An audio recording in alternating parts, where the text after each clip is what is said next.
So you're in rant. That's weird.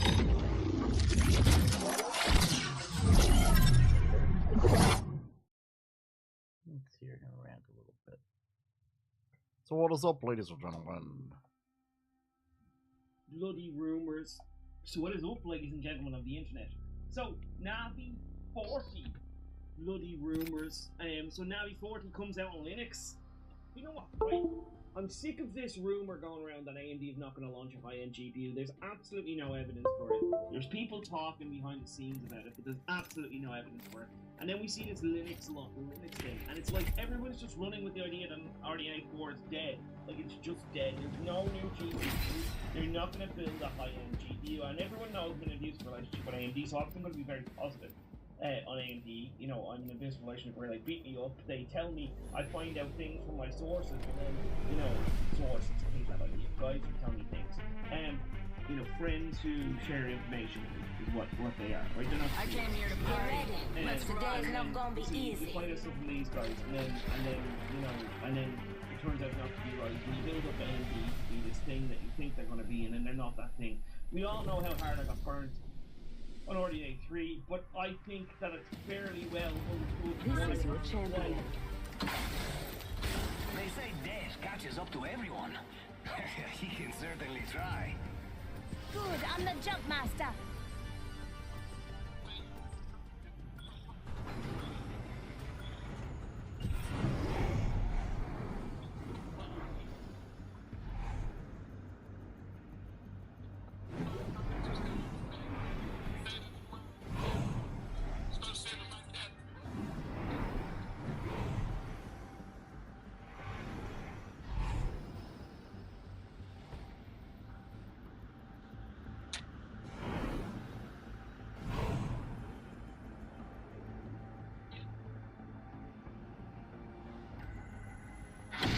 I'm the jump master. Not my first rodeo. Hit the jets, we're dropping hot.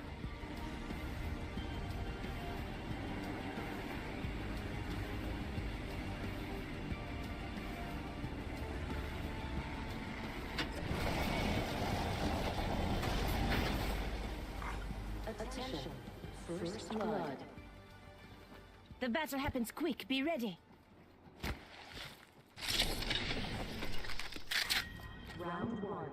Beginning ring countdown.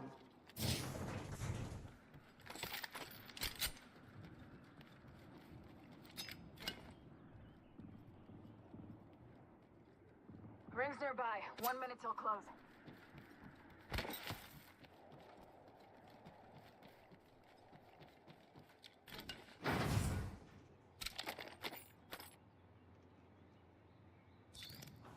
"45 seconds. Rings close."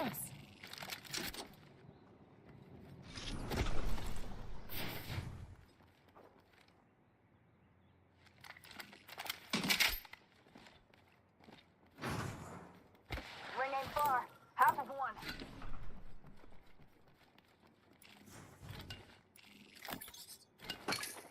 Nemesis here.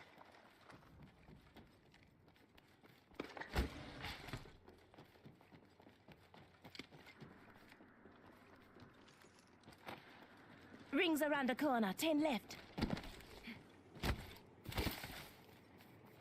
Let's explore that way. Solid copy. Warning. In progress.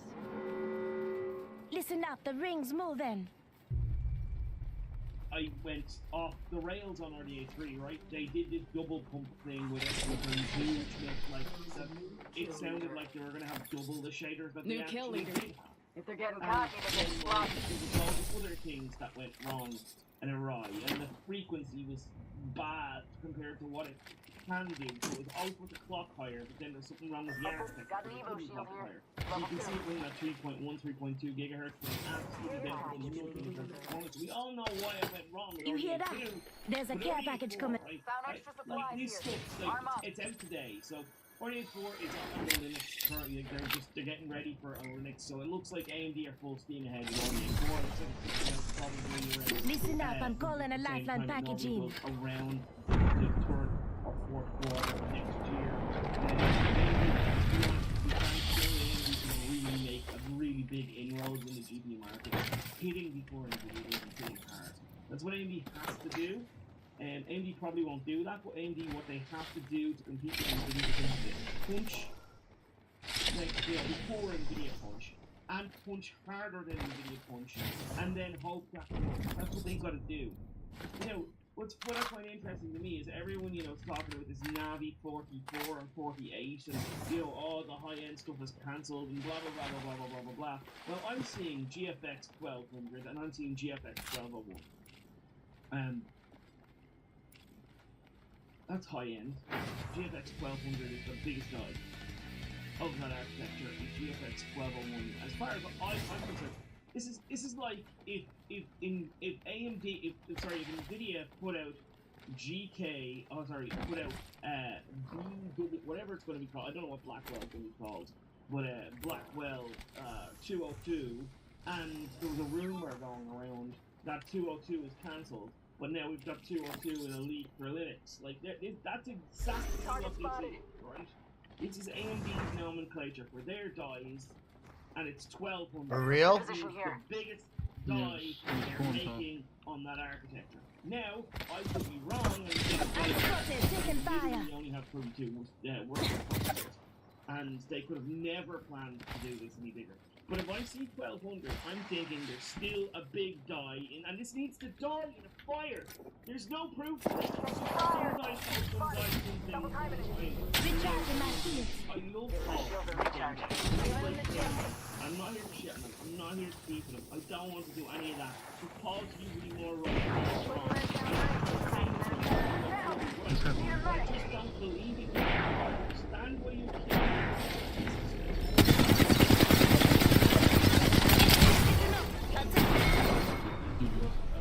They've given up on it and they're going to go back to monolithic or something. Unless that was literally the design change they made. Other than that, I cannot see this. This is GFX 1200 is, as far as I understand it, the highest end Navi 4 die. That's what it is. It's the highest end GPU they're going to make. And GFX 1201 is. Let's just go back. So let's go back to, where is it? We've got this brief summary of, let's go. So 14A3 was GFX 11. 14A2 was 103 because it was an iteration on Ordine 1. It wasn't actually a different architecture. It was the same node, in the same family. They just added more shaders, tweaked the frequency, and added in some more keys to it, right? GFX Ordine 3 became GFX 1000. And Ordine 1 was 1010, right? So, and then you've got Ordine 3.5, which is 1150, which is like the APU stuff, right? So it's 5, so it's in the middle, yeah. So what they usually do is they'll go 1, and then it's like, where is it in the stack? 3 is like the third GPU design on that stack, and then the 0 denotes how big the die is, right? So small die is usually like 3 or 4, and if the big die is 0, right? And so what we're seeing here in Linux, there's defined target names for ELF numbers for new GFX 12 targets, GFX 1200 and 1201. For nowadays, we have a down to the GFX 11, so that's change it. But yeah, for 1200 on 1201, it sounds like, as I said, if you were talking about Ada now, and we're like, NVIDIA's cancelling high-end Ada, but then we've seen names for AD102 in a leak, we'd be like, that is absolute, complete and utter horseshit. They're not cancelling AD102. AD102 is coming out. It's coming out. There it is. It's fucking there, right? That's what this is, yeah? Technically, that's not correct because it's the N 20, it'll be N41, N42 is the real name. But like this is the pre-name before, we actually get a name from AMD. So I just don't understand. So Video Card is talking about Red Game Tech. Love Paul, he's an amazing guy, great friend of mine. It appears that AMD has decided which GPUs from RDNA 3 series will be first deployed. The GFX 1200 and the GFX 1201 are two unnamed processors which have now been spotted in mixed patches for LLVM project. Be good sports and don't die too quick, eh? So basically we're getting ready for mixed GFX levels. Tell us what architecture is being used by individual processors. We're in this together. How Remember similar that. each GPU. So yeah, what I just said. However, I know where we want to be. details known. According to this entry, the RDA 4 is on a different GFX branch, so it appears that This the is your architecture champion. is bigger overall compared to RDA 2 to RDA 1. So yeah, we all know it's going to be like everyone knew that RDA 5 was going to change, right? You would imagine that it was probably going to be, and whether it is that. Let's land 5 this bird generations right of there. IMC military training in my blood, and that's what you show up with? Here we go, ready up. Right, and we think about it the way AMD did CPU, they did, so they did, 2600, An enemy landed near me. Watch us. 1700, I'm taking shots. they did multiples of those guys in the code, right, in one piece of, shield. substrate, which was like, First which blood. is a stack approach. Well, sorry, it's like Recharging my 2.5D. First blood. Look out, grenade. And these guys was an architecture with two Just another GPUs, squad. I'm up. CCDs, an IO die, and that was our next logical step. And you would imagine the next logical step for Taking damage. Contact the target. I'm not saying this generation of architecture, I'm not saying that. Who the fuck dropped there? You guys suck so bad. Navi 44 and Navi 48 are not high-end GPUs. They are said to be 32 and 20 worker processors. How many CUs? How many CU in WPGA? Go here, fellas. Not looking good. HCN compute unit.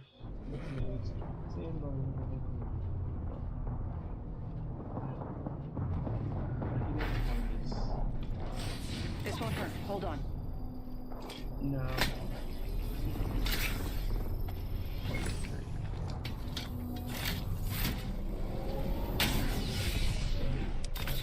We don't usually think to do is how many processors. How many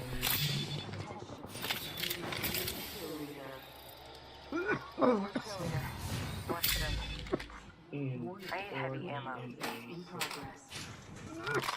Listen up, fellas. The ring's moving and we're on the wrong side of it. 48. Got me ultimate, mate. What is her? 96. So it's 48 times 2. Yeah. 96. Okay. So they got 2.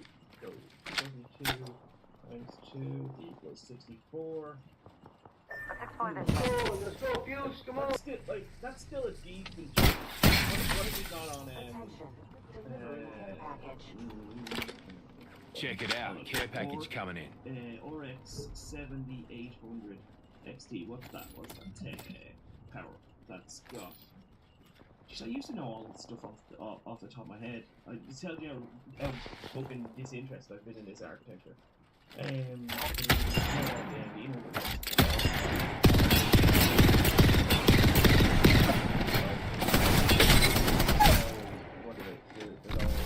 right here. Joker right here. I don't even know what I'm watching right now.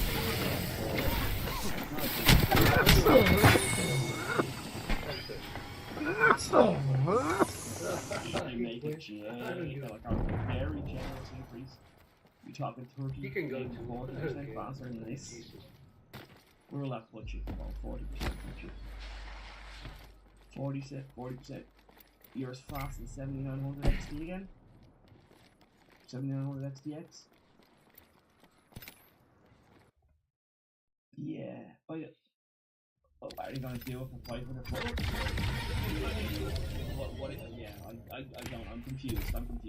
I don't think that's gonna happen, right? What is it gonna do? Make you So feel last brand generation new. round they did a 6900 XP, and then this generation round they came out at $500 6900. What is this shit?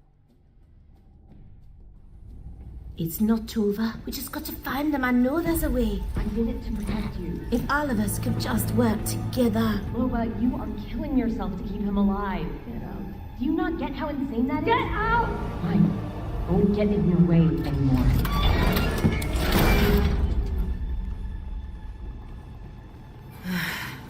Trouble in paradise. What do you want? What do you want, Loba? Kill the monster under the bed.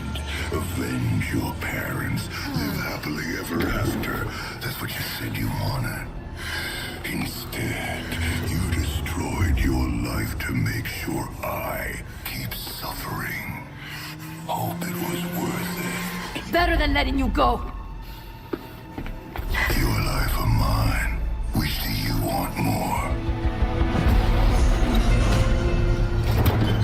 Got to beat Eduardo long as O is with him.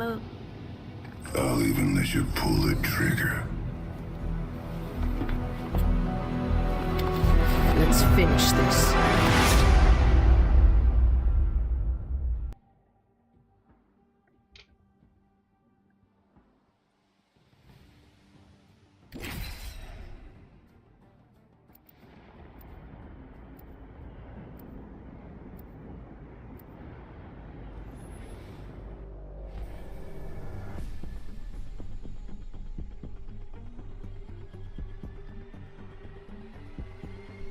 We fear what we do not understand, and I fear nothing.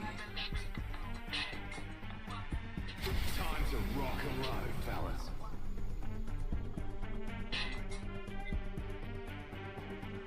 If you're with me, I'm with you.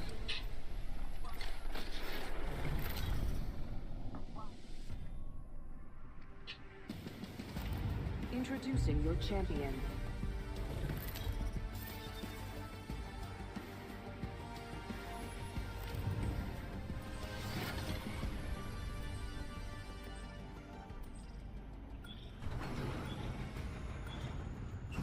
Welcome to the Apex Games, legend. What's up, peeps? Welcome back to the channel. Today we're talking about one of the This one goes out to all the fine folks back home. The last year that blows my mind that this even came to the point which it has today. We are talking about a wonderful YouTuber that I've covered over the past year or so. His name being This is good, let's fight. Streamer until, well, he and you know what he typed out? Kick me to death. And at face value, that seemed really aggressive. Let me paint this with a away. That way, fellas. As a joke, live on stream. This was also just after someone did a kick-only run and got a win. With all of the context, it's perfectly timed and hilarious joke that apparently some Twitch staff took the very wrong way. Next ring's not close. Scum did beat the new God of War. Finally, how many hours did you spend on that? Fine, closing in 60. Now time's over. When I said I will kick you to death, I wasn't actually intending to kick anyone to death. I know it's hard to believe, but you have to trust me. There was no malice, no malicious. 45 seconds remain. Because after all of that went down, First and by blood, the way, good thing it's no not email us. responses, no proper communication back from Twitch. I believe this was also his first time on Twitch. He even tried to appeal it and it being rejected. It was just like all of the turning pieces here. I was mind blown as he told me this story. Until this past weekend, when TwitchCon passed, when I found out and saw that after 11 months and 6 days, Twitch has now finally unbanned Scumnut for his for his treacherous, disgusting action that he did 10 that seconds, day. the ring's just ahead. 11 months it took them, and you know the best part about it?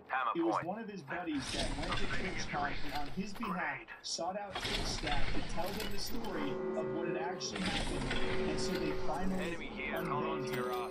That's what it took. And it's these kind of stories where I'm trying to understand there are tens and tens of thousands of Twitch streamers, but I've covered this story 2 times in the past, both going pretty viral on Twitter. Scumnut has talked about this, went viral on YouTube, and by the way, he now streams on YouTube and does just fine for himself. I don't know if he'll ever go back to Twitch, but it's so crazy that it took someone going to TwitchCon to talk to a Twitch staff to properly explain how this ban went down and how someone could be in that chat and actively be listening and see all the context and then still ban him, which seemingly was going to be permanent for that. Like, that was going to be a permanent ban. He served 11 months for telling his own friend he was jokingly going to kick him to death after he didn't run. How do these things slip through, you know? And it also just makes you really scared that this guy even had a voice. Think about all the streamers out there who have either been wrongfully or somehow banned for some weird reason by Twitch staff either lacking context or maybe having some sort of streamer and then never ever being unbanned again. It's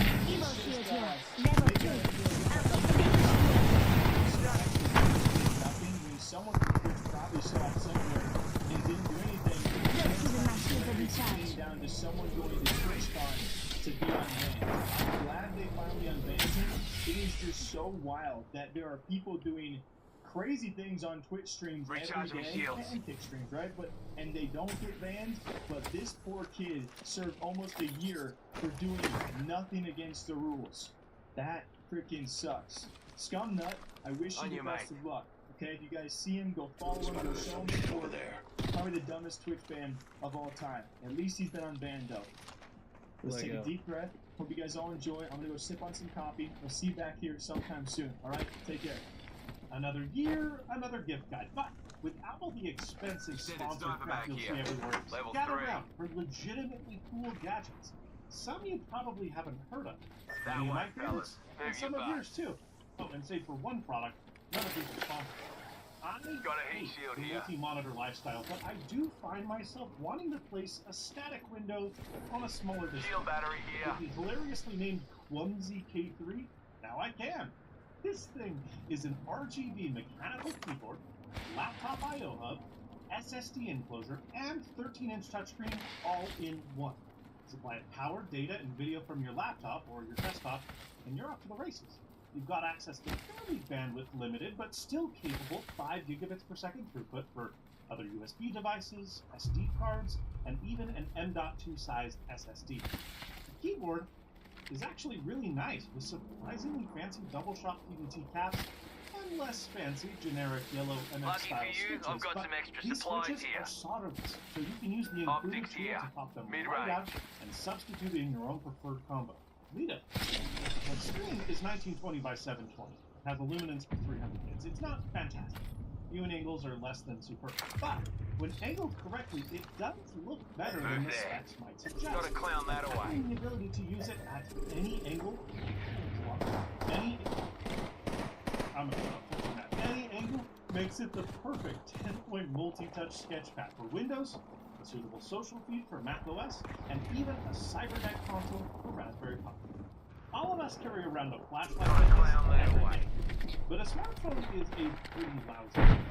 This is the Aurora A8. It is a teeny tiny LED flashlight that brightens up and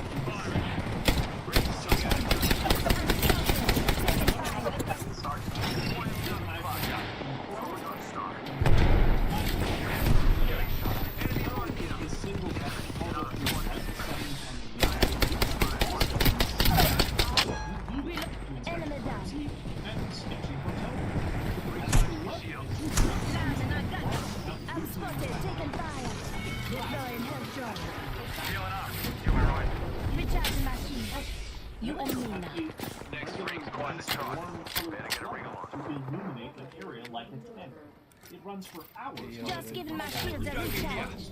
Replicator on its way down. Comes with it. And magnetic it's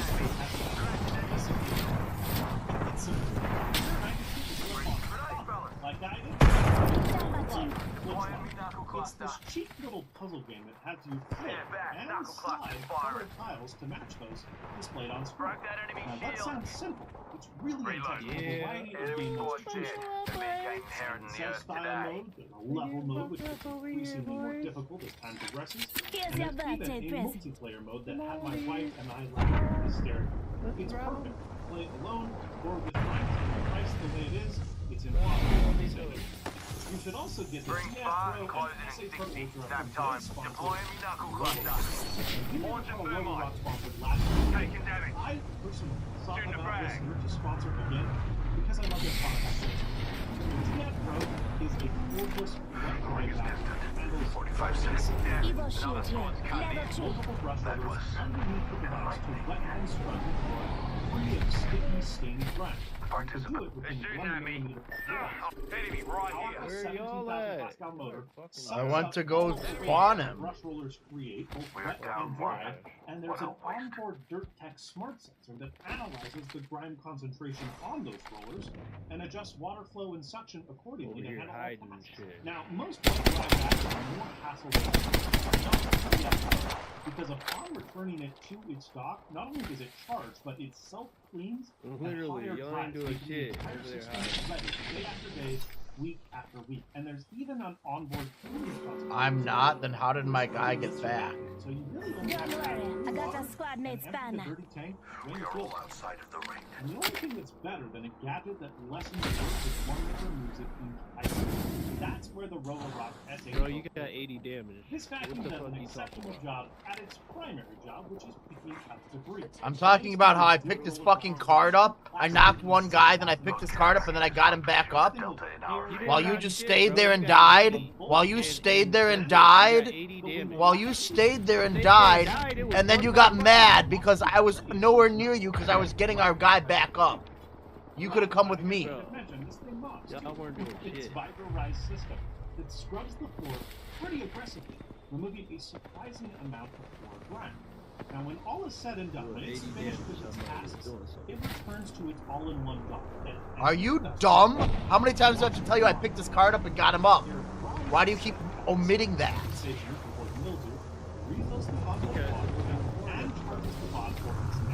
Like, God, you're the best Apex player, I get it. Exclusively on the main floor of my home over the past navigation. Not only is it easy to issue commands and set schedules, but most importantly, my SA Pro Ultra has vacuumed for nearly 200 hours since I got it earlier this year. And in the past month, it hasn't failed. It almost never gets stuck. Avoiding any obstacles placed before it requires essentially zero maintenance, and it keeps my floor clean for weeks before I even have to think of it. It's seriously one of the best tech gadgets I've ever had, period. I love it, and I know that you will. Be sure to check out the Got a replicator coming down. Spot their Black Friday deals for Oh my God, I'm in the worst situation. ISDT is a brand known to basically anyone that pilots drones or RC cars, and they make some of the best lithium polymer battery chargers on the market. But what I didn't know until recently is that they make Listen up, I'm getting shot at. 200-watt USB charger.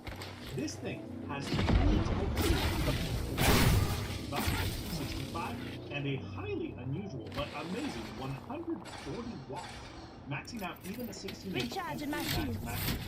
full load. Wow, fast. Furthermore, the lone USB-A port supports up to 200 watts of output with support for all protocols. Handsome LCD display reads out the wattage being pushed to each device, including the wireless charging pad, which uses an MFI-certified MagSafe power. It's my birthday already. 15 watts of wireless power that the iPhone is capable of. Given that making chargers looks like I'm inside the ring. I was unsurprised but pleased to see active cooling and overheat protection triggers in place. There's even an app if you want such a thing, and it comes with two high-quality 240-watt capable Type-C cables in the box. I think for the price they're asking and everything that it offers, it's a steal. Wired headphones are back in above the Quest Style M15 is a must-have Wi-Fi accessory for any wired headphones listener. It is a USB-C powered DAC and headphone amp that is in an insanely tiny package. Now, in years past, this small size would have suggested lousy amplification capabilities, but no, this thing is nuts. It can power my super inefficient Odyssey LCD3 planar magnetic headphones just as well as larger headphone Come on, Nick.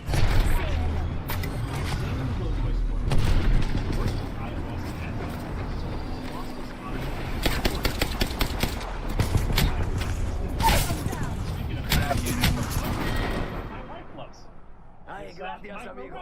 I was bored until you came along. Respect. This thing is just 2 inches long. Like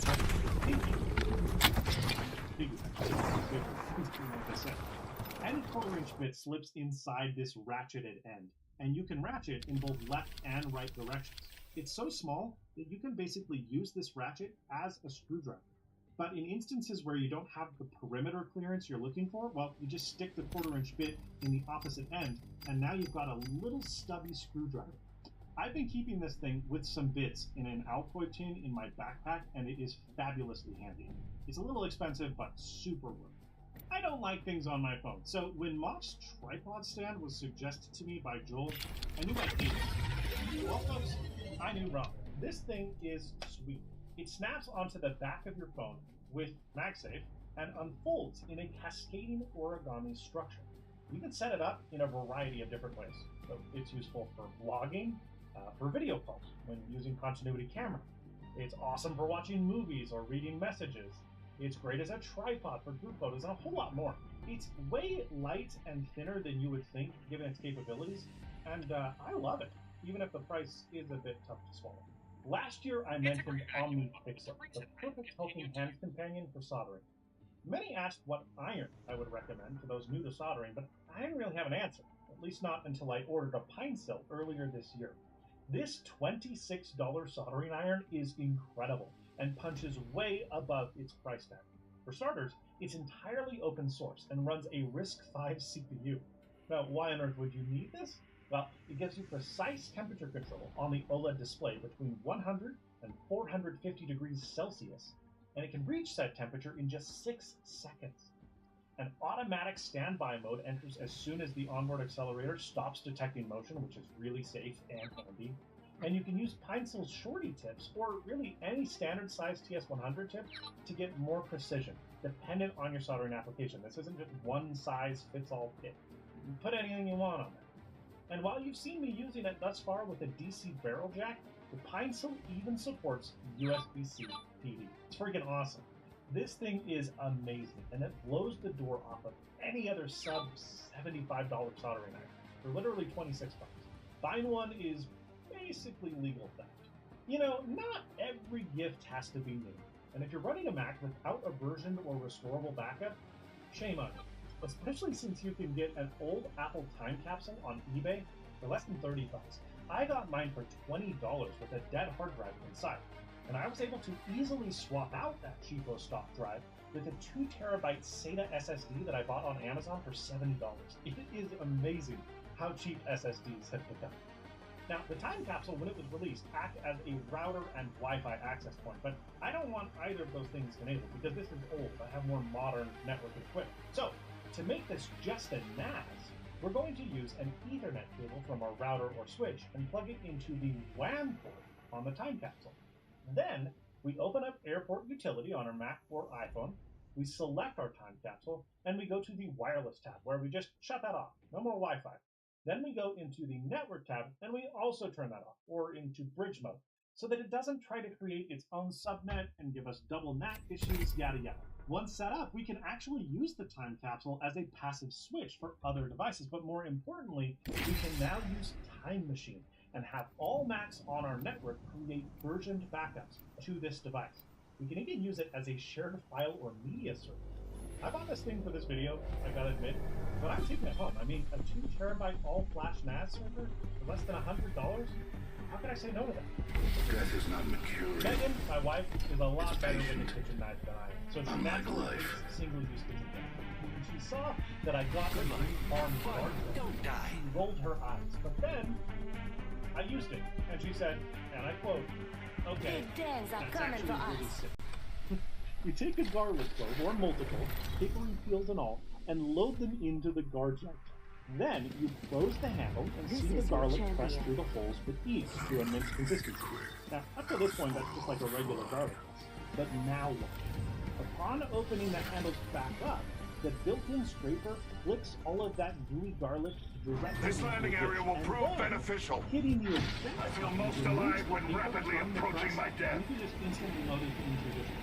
It is a brilliant way to get to the stickiest, stinkiest part of your life. Trust in German to over-engineer the simplest hand tool ever made. Enemies drop down near me. Check it. Got some materials for us. It is just a screwdriver with a really sloppy shaft. Eliminating turbo mode, a purely mechanical system with one rotation of the hand, four rotations of the shank.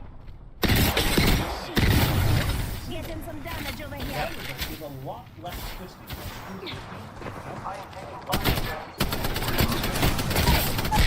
I took one down, he downed me. There's third party over here. Let's go this way. You are fortunate we are on the It same. doesn't have a lot of torque, so for tightening or loosening past a few pound feet, you will want to push the button at the back of the driver to re-enable standard driver. It is absurdly unnecessary. Beware. I've had And I it. love You are it. fortunate we are on the same.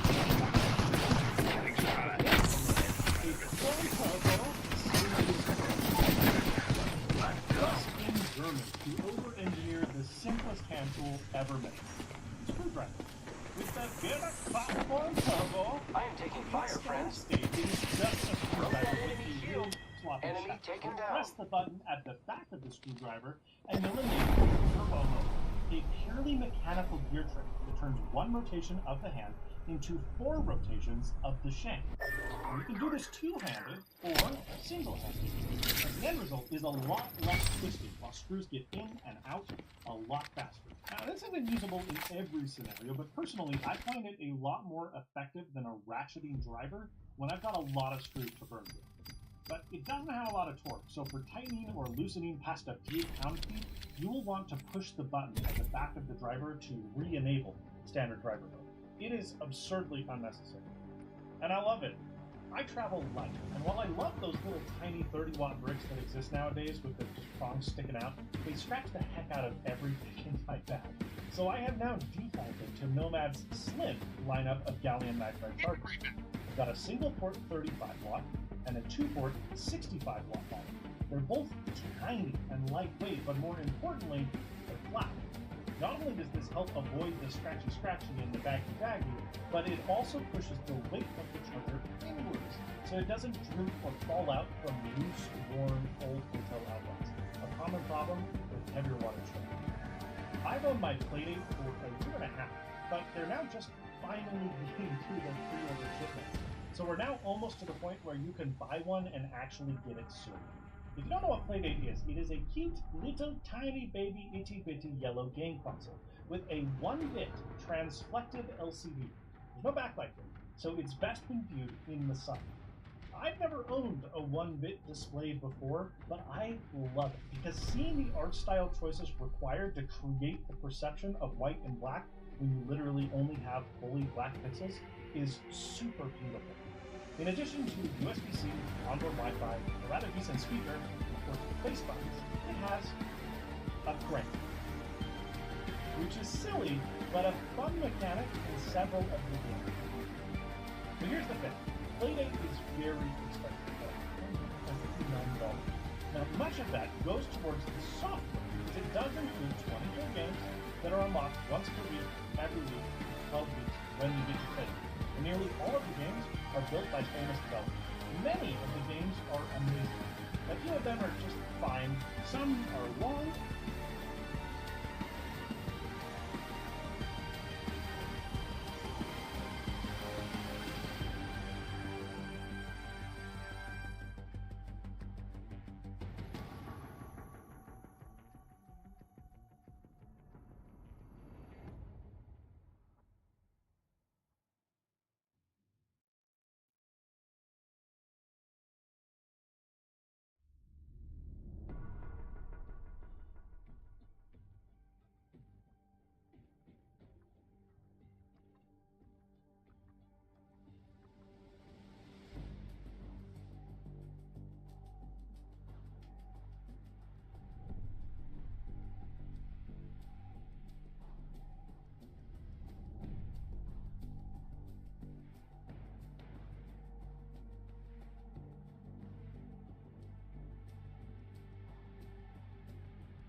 Let me see this video.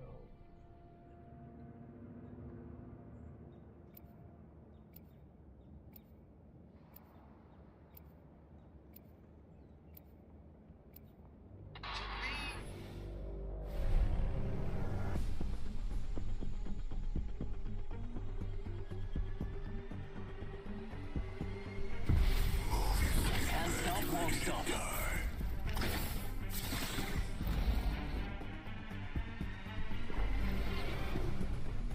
He just put his hands up, didn't tackle him. Oh fuck, you guys know what those do. We've got a job to do, so shift your carcass. Oh, shit ball.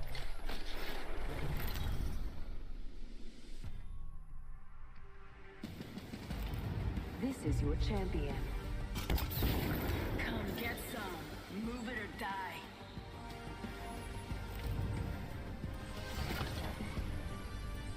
Welcome to the Apex Games, legend. And several are pretty short. Looks fun over there. Ed will be waiting for you down there. What are you, legions made of? Emotions? With wireless multi-channel support. I love this part! And the built-in data logger is sweet. You can take electrical or even temperature measurements using the onboard thermistor or an external entity temperature probe over an extended period of time, up to 6 months. And all of the data is logged on the device and synced to your mobile app that is set up where you can establish measurement thresholds to quickly and easily identify passing specs by LED color and or buzzer without needing to use a phone or display at all. If a Pocket Pro is a bit too pricey for you, they offer a smaller Pocket Meter that offers pretty much most of the same features for less than $100. I don't think anything in this price range comes close in the feature set or size, and more than makes up for having to awkwardly use a phone. If your significant other came to you and said, "Hey baby, I just bought a 9-inch Unicorn Magnum Plus," what would you believe that to be? If you guessed a pepper mill, it was really weird, but also correct. The market is being flooded with nonsense for $150 salt and pepper mills made from machined aluminum, and let me tell you what, they suck compared to this ugly plastic USA-made treasure. Compare the Magnum to my cheap but dependable OXO radial grinder or bougie coal and mason mill, and well, you'll see that this thing just disgraces their very existence. The Magnum can crack out a teaspoon of pepper with just 6 rotations. It makes so much pepper that it almost makes too much pepper. There isn't much in the way of fine granular control, but you can't expect to tame a 9-inch hog. The Magnum spreads its love everywhere, and you'll be lucky to own one. Seriously, they're almost sold out all the time, so that'll be your wishes. On the opposite end of the spectrum, when I first saw the Kinetex Cobra extra small pliers, I thought they were joke pliers. Like, seriously, these are tiny. What on earth could they actually be useful for? So many things. Despite being a mere 4 inches in length, there are 11 adjustment positions that open past 1 1/8 inch, or 28 millimeters if you're scared of fractions and freedom. Now, the shorter handles don't give you insane leverage, but you get more than you need for most applications, and the increasing number of adjustment positions, in addition to the long tip jaw length, means that these can often pull double duty as an adjustable wrench. Now, while you lack cutters, the pipe grips are sharp as all get out and bite into just about anything. These Looks like a care package is coming in. Big things in that. German accent ever done. I apologize for the stereotype. There's many Germans who watch this channel. You guys are amazing. Dankeschön. They don't mess around, though, and these are the perfect gift because it's something that's just pricey enough you probably wouldn't buy it on your own volition. It's something that, if received as a gift, you would use all the time. $30, these weirder little pliers are that. End of story. And end of video. If you enjoyed this, please do give it a like. This webcam looks like it's sitting perfectly straight, and yet it looks like we're about to fall out of my rig. That's just how today's video is going to look. Sorry about that. New kill leader, go on, watch out. So, it has come the time of year when everybody debates Game of the Year. I'm gonna be honest, I think this year's Game Award is gonna be big. I feel like there are going to be a lot of announcements, and I'm excited. That's mostly a hunch, a couple of things that I am aware of, but I think it's gonna be a good one. I, of course, could be completely wrong. That's a good way to look. So the Game Award website will start on right now with nominees. People are out there. But I just wanted to do it again. Explain why essentially anything is utter nonsense. How the jury works and why it's utter nonsense. And actually why it's completely open. So my of the year. Recognizing a game that delivers the absolute best experience across all creative and technical fields. I'm down, bad guys. If you want to secure a in the background of stupid YouTube videos, you can. But this is what it looks like. Element 2 Bolt 3 3 Mole Spider-Man 2. The Resident Evil 4. The Legend of Zelda 2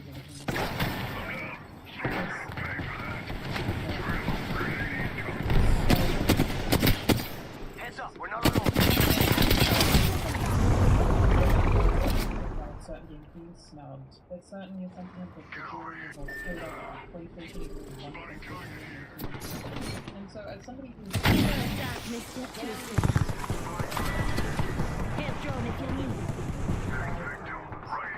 backed up, they've done for maybe 6 different companies. They all function quite differently, and I think a lot of people don't understand how the Game Awards specifically works, but I can speak to that. The Game Awards jury functions in a sort of neat way, in fact I would say in the most hands-off way, which is kind of why you shouldn't care. I mean, I'll elaborate on that further shortly. I'm not saying that you shouldn't enjoy the Game Awards. I love it. It's a show that I really enjoy watching. We'll get to that. This is what the Game Awards looks like, okay? It is a very big jury of a lot of people all over the world, often young is frankly What are you doing, mate? We're not here to shag spiders. Far too many outlets for collusion to even be able to coordinate. Like, it keeps going and going and going. It is a very, very, very long list of people. So the way that other events that I function, the one that's most involved is BAFTA in my experience. You have to play every single game. There are 5 them all. Keys for every single game. You don't have to finish them. That functions essentially across all of these. How would we know if we finished them? And I think it would be interesting to do a specific Game Awards of people who've only finished the games they played. They'd like to make the jury so small, so I don't know if there's really that much advantage to it. But then you debate, effectively, like you have several Zoom calls or whatever where you would sit with these people who are also on your jury panel, all of whom have been selected from usually different dev studios or different outlets, media outlets, so they're from different countries and have different skill sets, and you basically get in a room and every single person has to give their case for which game or why they didn't like a certain game. Everybody has to be able to speak, and then you kind of come to a conclusion, and then you get to anonymously vote at the end. That's the most involved that I've done. That's BAFTA, and if that's the thing that you're interested in, my suggestion is go watch BAFTA. Like, there are so many Game Awards shows that there is always going to be one that you like the voting process for. The Game Awards is very, very, very simple, which is like, to its credit and not to its credit. It works both ways. The Game Awards, they pick outlets most of the time, so I did this while I was at IGN and while I was at Funhouse. And the way it worked with both of those companies was that we sent like a voting form, a Google form to vote. You do get to pick nominees, so we would just take whatever majority of the staff picked. The nominees that were repeated by the most staff members would be the ones that we would then present to the Game Awards. There was no discussion about it. Everybody just got to individually vote, and then whichever game was the most popular effectively was the one that made it through. And the Game Awards does something similar where they just tally what each of the companies who already tallied their nominees has sent over, and then the most popular votes become the nominees. And then the voting is the same thing, so we get those 5 games back and vote on those 5 games and send the votes back to the Game Awards. Doesn't have a jury that has a discussion. There is no room for collusion because these people don't even talk to each other, let alone know each other. There is no way that this jury can be biased, really. Like, there's no conversation. They are global. There are people in China, there are people in the Middle East, there are people in South Korea, there are people from the Philippines, there are people from France. Like, it's really just a full global aggregate of what a bunch of popular outlets in those countries, meaning, you know, people who are doing this as a job, playing games as a job, experiencing game culture as their profession, think is the best game that came out in the year. The same thing applies to, like, people saying that they think Hogwarts Legacy didn't get a Game of the Year nomination. Just politics. What politics? Like, is the implication that everybody from all over the world, like the people in Singapore feel the same way as the people in South Africa, feel the same way as the people in South Korea, feel the same way as the people in Turkey? Basically, what the Game Awards is is an international popularity contest, and that is usually reflected in the votes in terms of the games that have the biggest marketing budgets are the games that get nominated for Game of the Year. There are definitely games that I would have nominated personally that never would have made it through, even if I were at IGN and I said I think Dread should be nominated for Game of the Year, which I do. There is no way that it would have left IGN because not enough people even in that office will have played that game. They're going to play the games that are the most heavily marketed because those are the games that they know about. Those are also usually the games that most gamers want to talk about, and thus are the ones that it's more important for people who work with these companies to make sure they play, like a Spider-Man or a Tears of the Kingdom or clearly Baldur's Gate, which is people will actually might huge. watch. So for all of the talk all the time, they like might it's not actually just the be Game Awards. My thing on is just there. it's not really what that show is trying to do, or the show would function differently. It is effectively, by design, an international popularity contest. And again, I think that's fine. Like, it's totally cool for the Game Awards to function that way. It's a lot of fun. It means that you're going to know the majority of the games that are nominated for anything, which is probably better for the majority of the audience who are, to be fair, very casual. And that's okay. There you go. The purpose of this show is to focus on different things that have more hardcore juries. The fact is, if you see the games that come out of a DICE Awards or a GDC Awards, which are much more dev focused, you'll see very different things. I mean, you'll see like undeniably incredibly high budget polished, do things a lot of other studios can't do, but you will see more variety from the dev side, because those aren't people who work in an industry where they need to play every single big game. Often, I think a lot of big games are very similar. They're often worried in some games that they're innovative, or that their peers have told them about, and thus are more likely to play slightly more niche things than the media. They're people serving different purposes, their awards serve different purposes. But if we actually pull over what the Game Awards say about how their nominees are selected and chosen, they label it themselves, but I don't think a lot of people really read over this. As often as they may be said, nominees selected. Nominees for most categories of the Game Awards are chosen by an international jury of over 100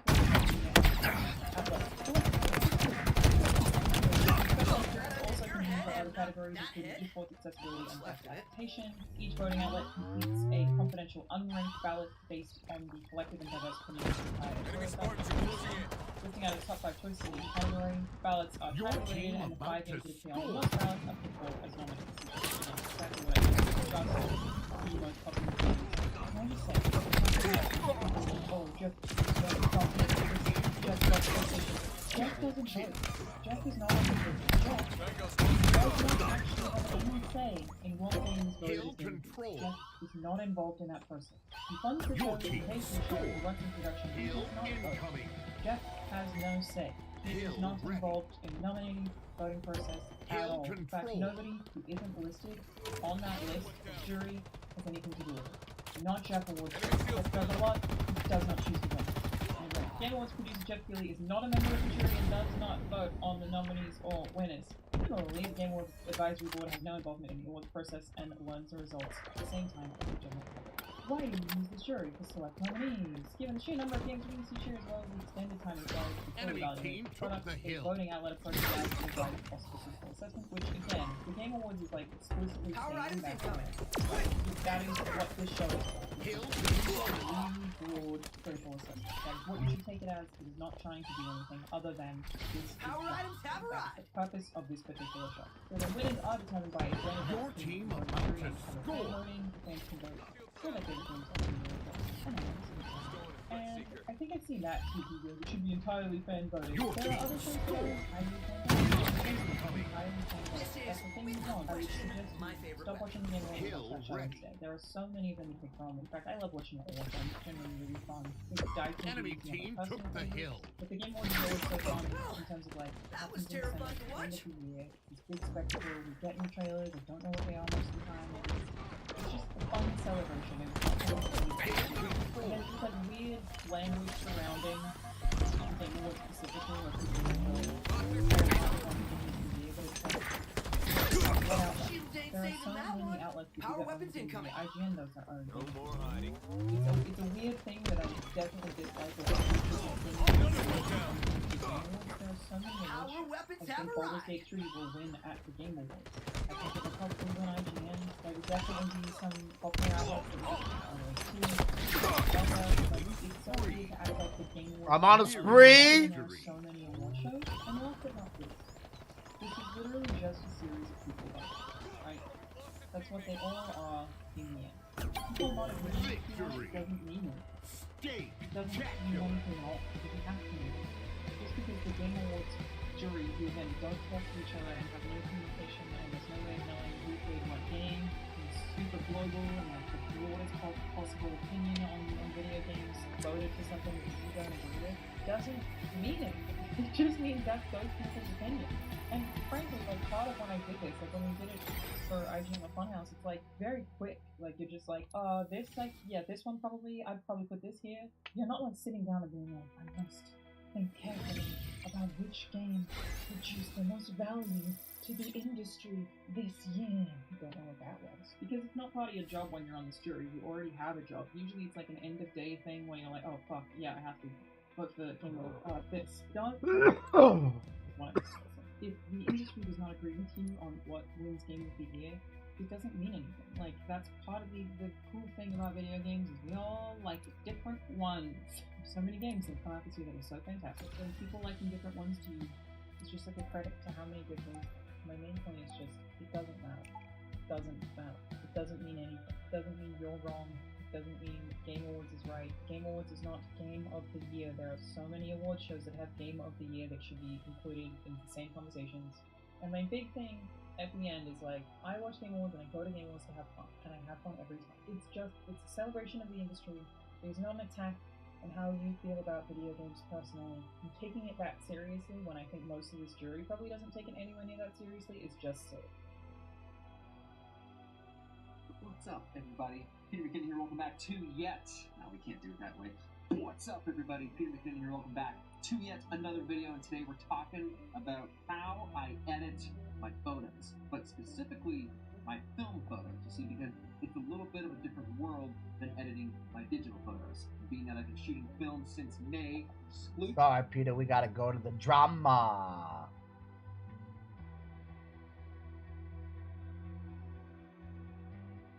I totally thought getting something illegal. Ladies and gentlemen. Usually I like to start the videos off with a little, you know, somebody clicks on the video and they're like, oh, this guy's titled English. And then they just left me hanging. But ladies and gentlemen, if you made it this far enough without clicking off already, then congratulations, we are discussing massive silicone case drama. Now, usually I don't like to jump into a lot of these controversial situations out of no reason, but this is standing out to me, because this is something that should never have happened, okay? That's a pretty massive allegation. Obviously, copyright infringement, stealing somebody's designs, is pretty stupid these days, okay? Because it takes somebody 10 seconds, okay, to Google search, especially with how Reddit exists. You could literally plagiarize something, and within 30 seconds, some Redditor will find out the exact design copied somewhere else, and the controversy will start when it shouldn't have. So again, ladies and gentlemen, this is Case-to-5. Now, Case-to-5 produces, as you can imagine, a phone case. And they're not cheap either. For instance, this iPhone 15 case with like the king snakes or whatever, $110 US. That's your best deal? Okay. Okay. I'm gonna stick to Amazon. Look, I don't know the quality of their cases. I have no idea. But the accuser here in this situation is Dbrand. Dbrand basically make interesting, like, not cases necessarily, but they do make skins, obviously, for various products. So here you can see a bunch of Xbox products. But again, Dbrand does everything. Steam Deck, Switches, phones, and they have multiple different things. Their comedy is incredibly tongue-in-cheek. For instance, you can get 30% off glasses. They're even more tied for this. And of course, dark plates, which is something that I bought. I have a PlayStation 5 with their dark plates. These aren't cheap either, but obviously, in my opinion, I think if you're in the market for skin customization, I don't think you can get much better than these guys. I have it for the PlayStation, and I bought the skin for the Steam Deck. I just kind of screwed up applying it, so again, it's not their fault. It's me for being an idiot. But Dbrand is a goddamn philosopher that Case-to-5 stole their products, and now they're suing them. And I woke up to this and I thought, maybe they're just joking because their entire social media platform is just jokes anyway. But it's not, because they have some pretty compelling proof. So for instance, this all started with a YouTuber known as Jerry Ray. If you don't know who Jerry Rig Everything is, he's been around the platform for a long time, he works with tech creators, and he does things like product teardowns, where he buys a piece of tech, basically rips it open, and scans the internals, and he worked with dbrand to create these cases where, like, you could basically apply them to your device. So if you want to see the internals of an iPhone, then you could apply the case and basically see the internals of your phone. Not actually, exposing the internals of the phone. Basically, that was the style that he went for. However, these guys started digging in and found out that Casetify actually started stealing, allegedly, their designs. Now, like I said in the beginning, if you copy anything on the internet, it takes a Redditor 30 seconds to figure out that it's been stolen. Just don't do it in the first place. Pay somebody to create your own design. Now, you might be wondering, but Rita, how can you copy a teardown?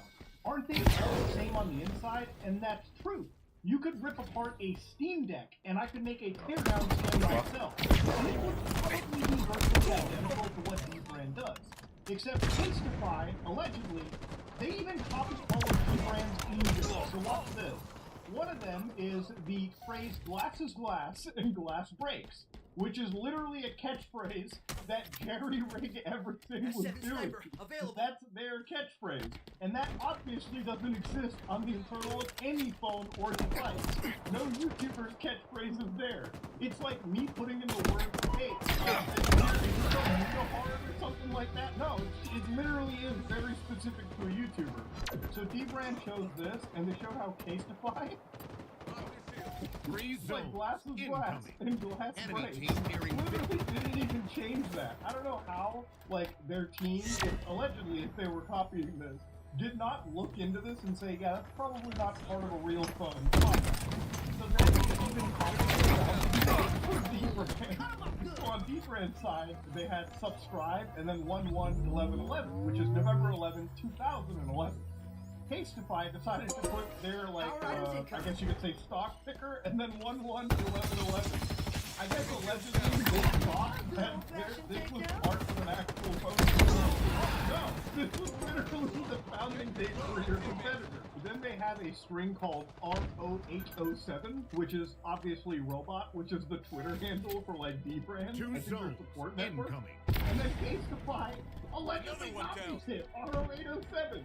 Like, it just looks like low resolution copies of all of this shit, dude. And then here's the best part too. So so dbrand puts in, like, something known as the all-seeing eye. So you might know this was Illuminati ago.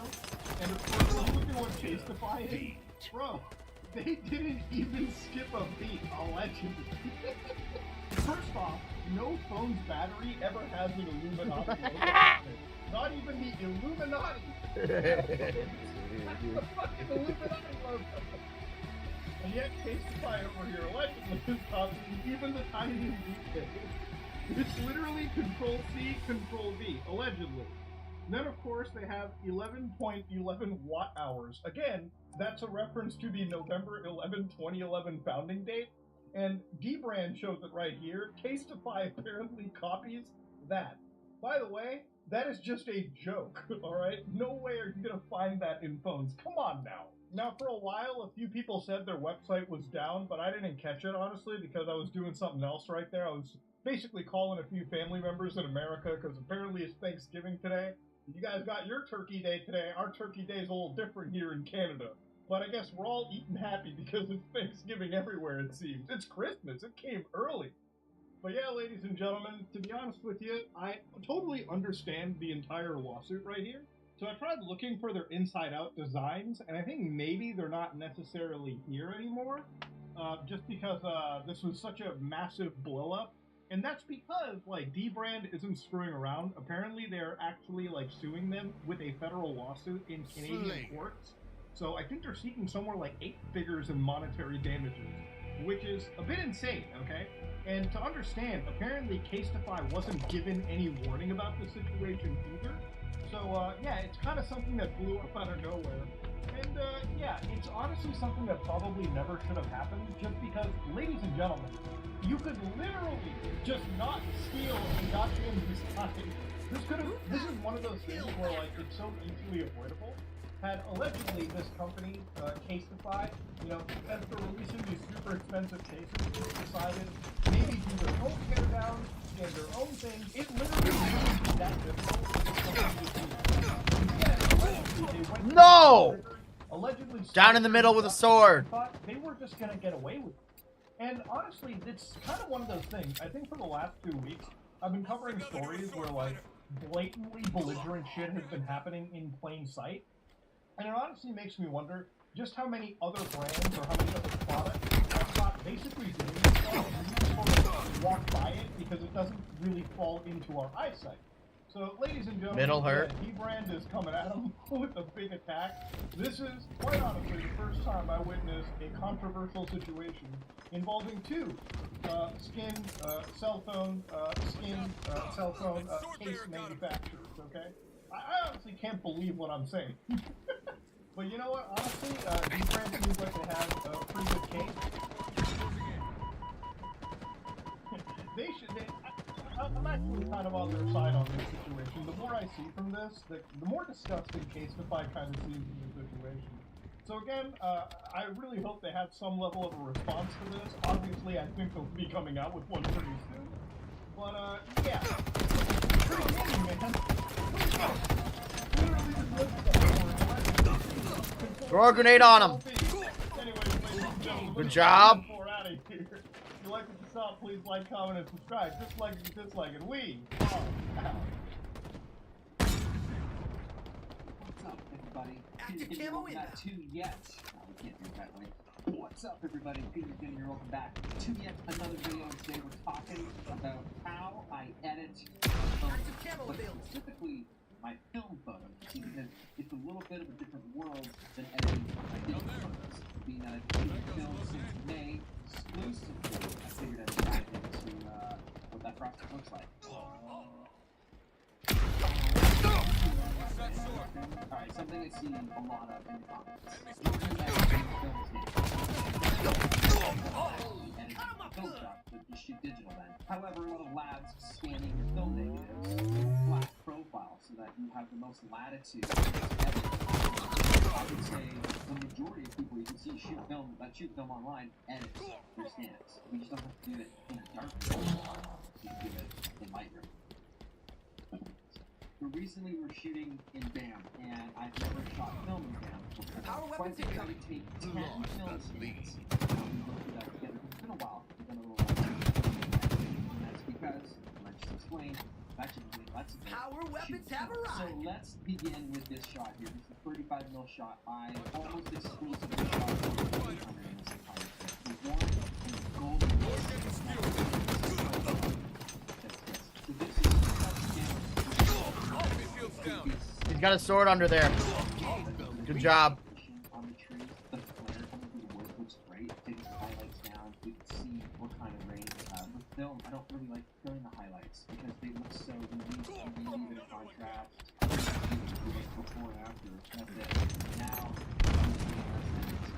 this is classic portrait. Skin tone is just nice and warm. I would want to bring out the color of 3 mid. Underneath. Throw a grenade. And that's almost 90% of every photo edit that I've been doing. Looking at the before and after of that, that's just sliding that contrast a little bit more. That's pretty much what it looks like that day. This next shot is straight out of the camera. The tonal curve at the bottom here, making those backs in the tree a little richer. Maybe seeing what the highlights could reveal, dropping those slightly, so you get way more mountain, but you lose a bit of the crisp brightness. No scope. That's it. Do the before and after. It's just cleaning up that contrast. Because these are scanned in. Enemy halfway to victory. Anticlimactic, but I have been getting those questions a ton. How much do you edit your photos? Do you edit? Some of them I'm going to see here a little more work than others. Here's a shot also from the M6. This is and the blacks get lifted in the all this one is covered. It still really retains a lot of detail on the highlights. Look, if I just bring that exposure down, look how much of that mountain is still there. So the combination of some highlights with that down, even shadows, this one requires I probably wouldn't to save it much past this. It's a very nostalgic feeling. I find that might be one of my favorite features of this new endeavor. The photography feels nostalgic. It feels special. What the fuck? There's so many. There's 3 of them coming. One's invisible. God damn it. To this lookout at Fatal Lake, it was very foggy. You could literally see fog moving down the valley. It was snowing. Sun here, like 20 minutes later. 2 more under there. Fog burning all over it. It's completely gone. It's a totally different scene. If your landscape photographer gets somewhere to shoot the landscape, stay for a few hours. There are probably 10 or more different scenes in there that look entirely different from what you got initially when you arrived. I would highly recommend whenever you go shoot landscape photos, give it some time to just Come on, grenade! It makes for great photos. Woo! What's going on? Differently to get an entirely different scene. Did you happen to catch that video we made of the iPhone? We shot the whole video on the iPhone. Every single sound in that video. Behind you, Crucial. Not real. All of it came from artists. And it will show you what we mean by that. Just the sound of an axe chopping wood doesn't sound good. Okay, but it means that, like, I want to feel that wood. That is the axe.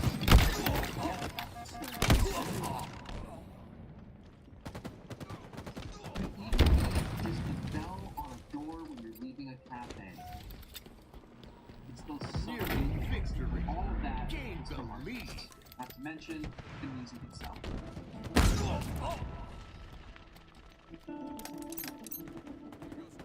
Artists have been very easy to search with artists. They have an AI search that also makes things even easier to find the footage that you want. It'll suggest which sound effects it needs to be and that so much time in your editing. Scrolling through sites, trying to find what. They've also artists have put together a nice document going through shifts and changes within the creator economy. Throw a grenade down there, Long! And understand all those major shifts. He's there to your right, Marine. Click the link in my description below. You can access the Artlist Colony sale. At rate, it's 10% off the Max Pro subscription, and it's a 2 months free. Hundreds of thousands of songs, sound effects, and all of that. My biggest struggle with film is deciding what to leave untouched, and it's got that film look. I like that it's kind of foggy. I don't want to use it. I didn't see it standing there with my camera. Let's just see if we can do some of the typical lettuce that we did. One more, hit him, he's coming in. Victory. And again, that's Good fucking work. Good fucking work. It's an example of the point that was made. This next shot is the same scene taken maybe 20 minutes later. No fog.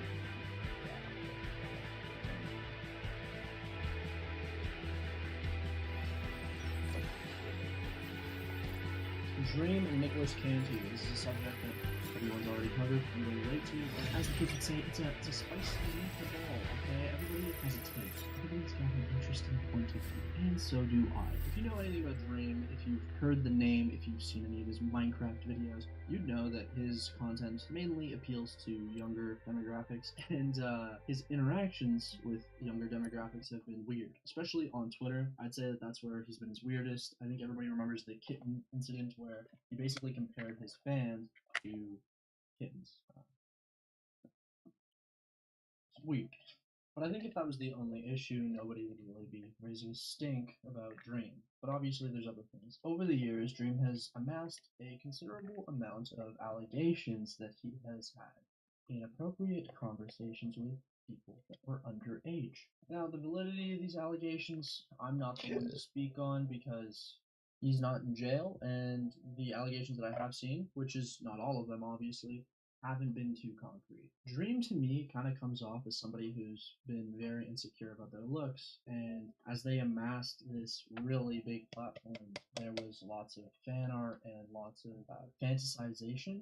There was a lot of fantasy regarding what he looked like, and obviously developing a young fan base, many of those fans being girls, They were drawing fan art. There was a lot of weird things going on, and that's a lot of pressure for someone who, by all accounts, seems to have been a fat, sweaty Minecraft player. And let me be clear, while I am providing some cover for Dream as to why he might be so cringe, don't get it twisted, he is very fucking cringe. If you've seen any of his concerts, if you've listened to any of his music, you can't do it for very long because it's fucking awful. It is really painful to endure.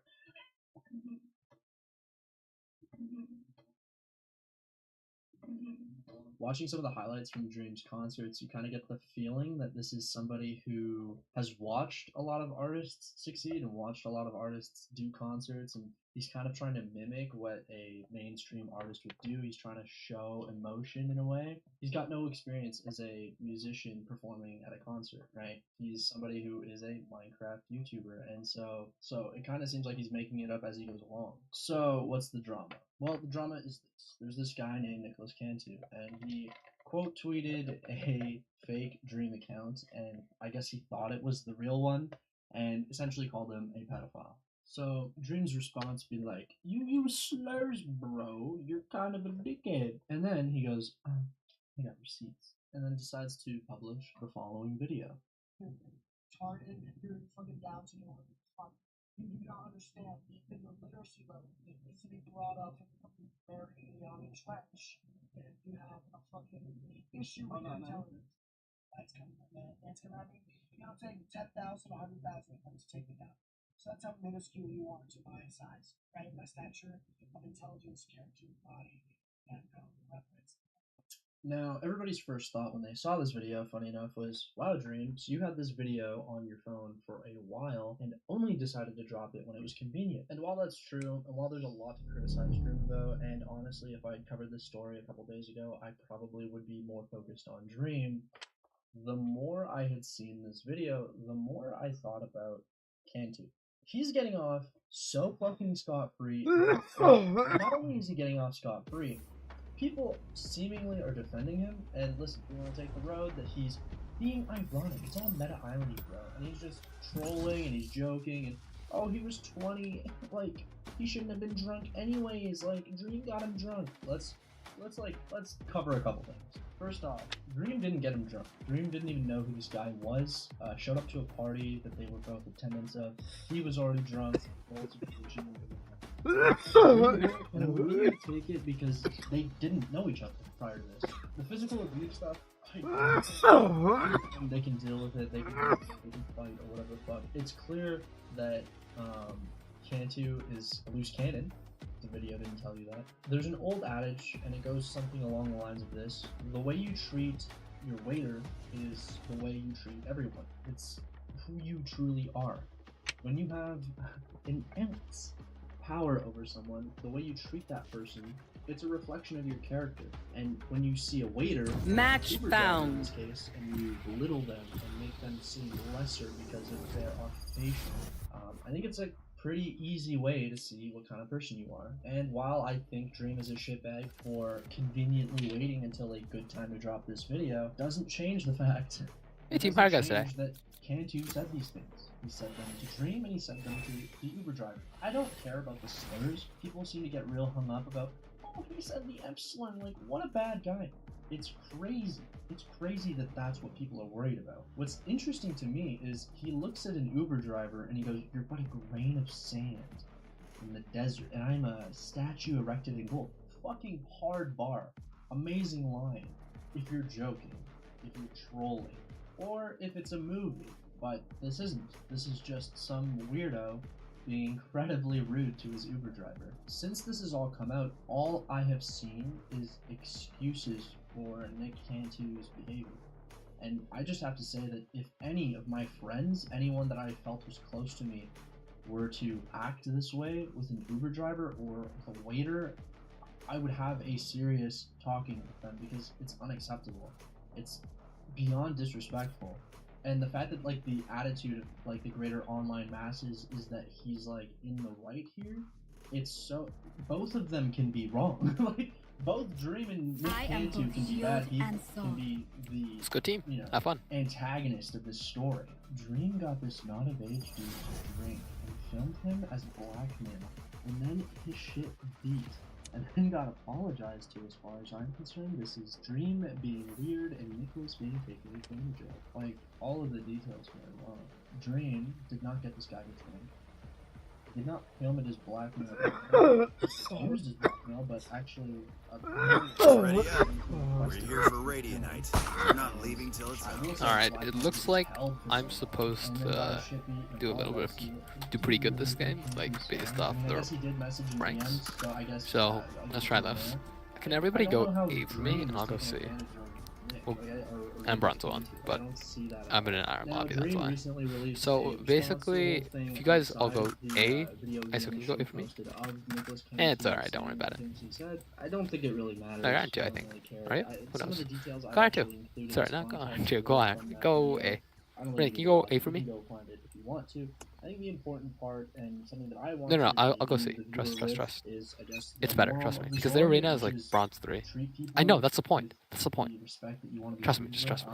It seems like they were having some sort of debate, and maybe the Uber driver overstepped and I just didn't see it, but it seems like this Cantu guy just decided to be a dick. And decided to belittle an Uber driver. The treatment with Dream, I don't really care too much about. Like, I think Dream is doing Okay, so I don't know. Hey, Soba, get to C. We're gonna control C. One enemy remaining. Oh. Okay, so he's got a long way here. In the meantime, I'm gonna plant and we're gonna play defense. Sage. Play defense. Oh, you won. Please don't talk to me.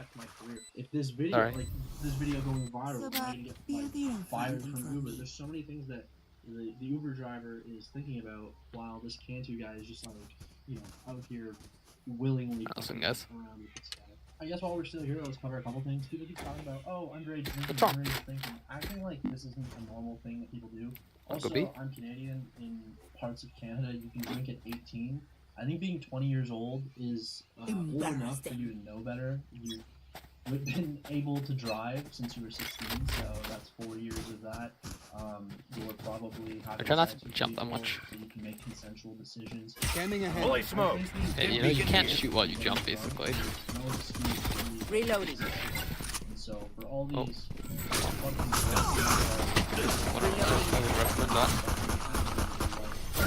That's gonna be a massacre, dude. I don't know where you guys Still infect. Are they trying to shoot through this wall? Reloading. Because he's pansexual when he played it. He's fucking weird because he's got massive megalomaniac vibes. Hey, don't peek that side. Soba, don't peek that.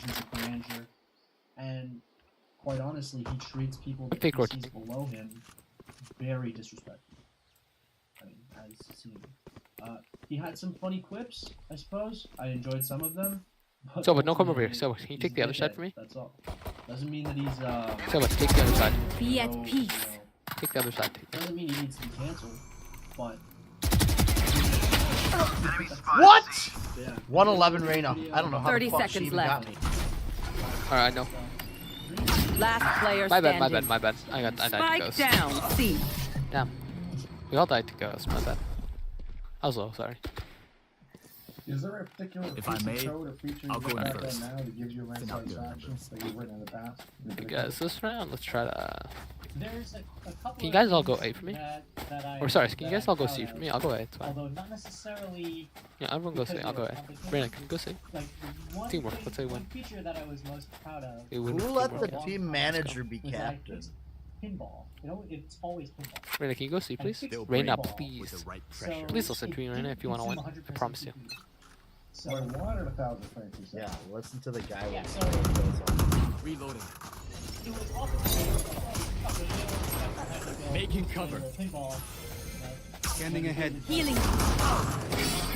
Just try to stay alive, we're not actually pushing. But the problem with the pinball is it ran Alright, I'm coming. Enemy spotted A. CPU because back in the day, like if you ran Windows 95 as enemy spotted C. Raina's flank, by the way. Remove. Nice.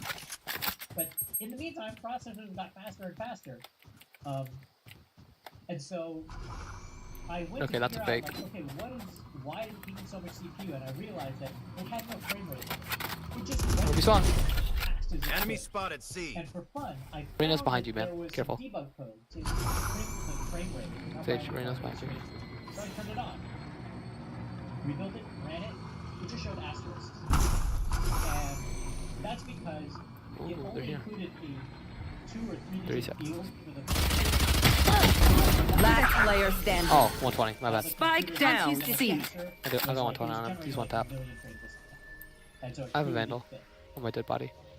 And my solution was, oh, How much I'll time? just add a frame rate. Good try. I will just say, you know Try. what? If you're at 100 frames a second, that's good enough. Take out Cypher's cameras. You can take a break. He's weak when he's blind. Take a break, come back when it's time for another frame. Alright, guys, I'm not doing that good right now. And once I added a frame rate limiter of 100 frames a second, the CPU usage just plummeted to like 1% or something.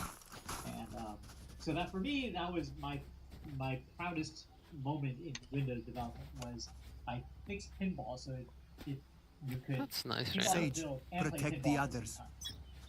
same time. In terms of now, mind you, that was not very technically difficult, but it gave me great satisfaction. Something that I am more proud of from a technical standpoint is that there's a debugger Revealing called the area. time travel debugger. This is a debugger that what you do is you run your program Oh, under fine, the man. time You can travel go ahead. debugger, and it captures a trace. Stopping fire. Every single instruction that you Enemy That's spotted fine. C. Probably flank, Retention. but under the flank. My ultimate is Oh, ready. I know exactly where you are. Light planted. Reloading. Up top, back. recording of your It's you and me. You can then load the recording back into the debugger and replay. Last player standing. Reproducing what happened last time.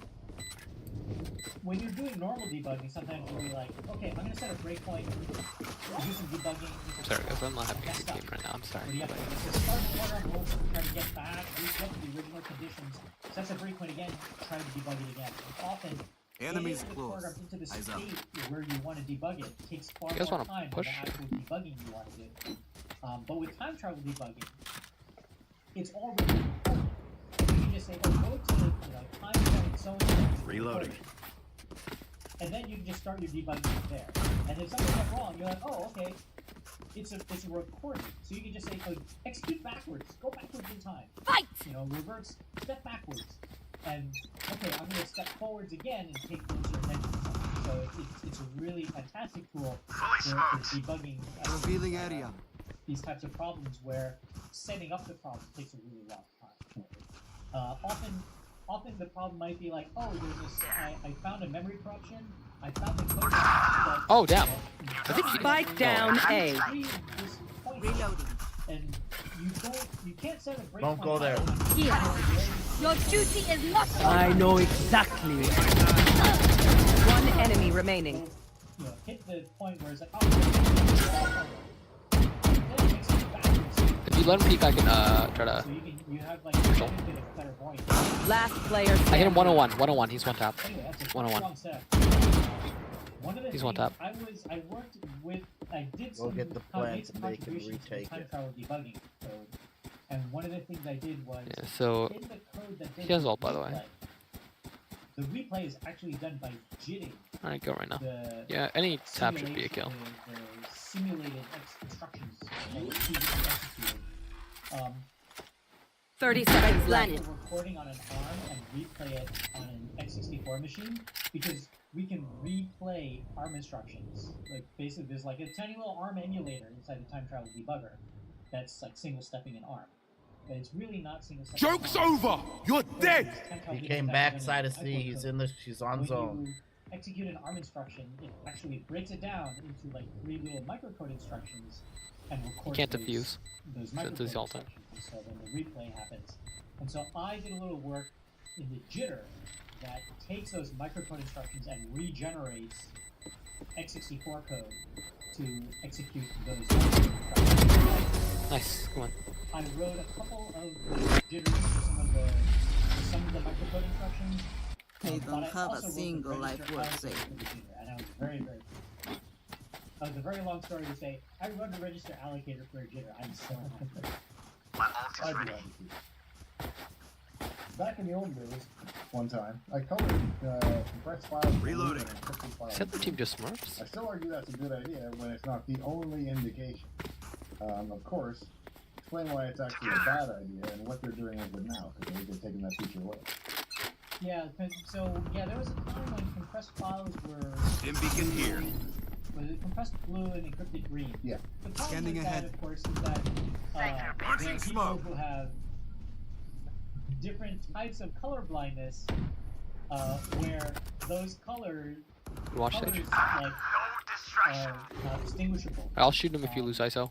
And so this is one of the things you always have to pay attention to in user interface work that involves colors. You have to be conscious of the fact that there are people who have Oh, they're back. visual Gotcha. processing, or their problems with color processing in the eye. Either it doesn't pick up on it, or it doesn't have trouble processing colors. Last player standing. I thought you pinged there. My bad. Spike down A. Sorry. I thought you said they were there. My bad. I misread your ping. And so I actually don't know what we do now to indicate that a file is encrypted or compressed. I think we just don't indicate anything. But if you go to the Wall raised. I have this fight. Good try. Fortunately, we don't have the problem of trying to show something in two colors at once, because a file cannot be both compressed. Who am I kidding? My knees are gonna kill after this. Otherwise, we would have to figure out. How the fuck did he shoot through my wall? If you guys wanna all go A, I can go C. But like we gotta like actually do that. Like it's a good rotate while we play on a save round, right? Alright, you guys all go A. Like all of you guys. Reina, that includes you. Alright. I'll chill C. Safety's off. Come on. Bro, Reina, you're solid. Come on. You have to be What trolling. do you remember of Bunny, Bear, and Piglet from the Windows team? Alright, sure, we can camp Bunny, spawn. Bear, and Piglet were three little Yeah, right, let's just animal camp spawn. mascots that the team had. Bear is the oldest one. Bear was the mascot for, I believe it was Windows 3.1. Bear was just a little teddy bear that was carried around by one of the development managers. I have ultimate. If you are they in link? If they're in link, I can ult. Like a kid would carry a stuffed animal, and Find us. of course, this was the day where people expected software developers to be, and so everybody was like, Move.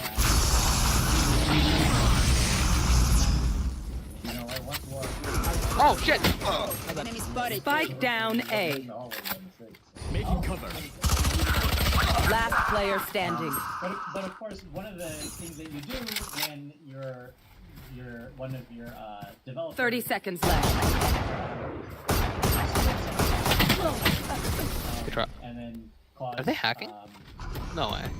Cause the other days. This feels like wall to say, hacks, man. Has anybody seen Bear? And then there would be like leave a clue, like getting colder. And, you know, this was all in fun. All right, Reina, stop trolling. All right.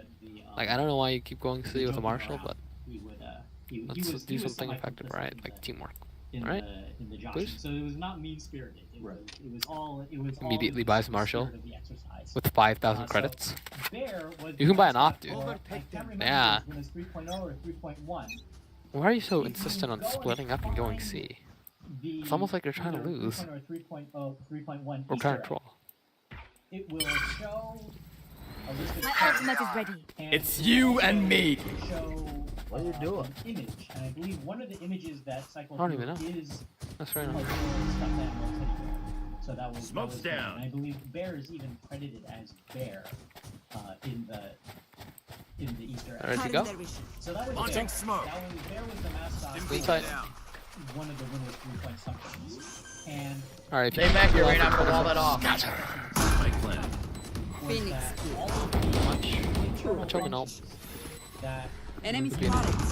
between the window manager and the graphic system and the kernel. Step is there. My bad. Barrier created. Name, Bear, and then a number. Last player standing. This is just an internal function. Like, Fuck. But Making cover. The function that Destabilize. takes contact Good try. and turns to a region that tells you which pixels are visible on screen right now, that's their code. So if you were going through the code, and there Hey Rena, can you like try to be serious? A bow and arrow is old-fashioned. Just like anything. Sometimes old ways are best. If you're reading the source code looks normal. But then if you looked at the final output, yeah, Rena's like crawling right now. It's really not nice and calm. So like the idea it's here calm, was man. to tell people like you're not meant to call this function. This is just for our internal purposes, and we can change it anytime we want.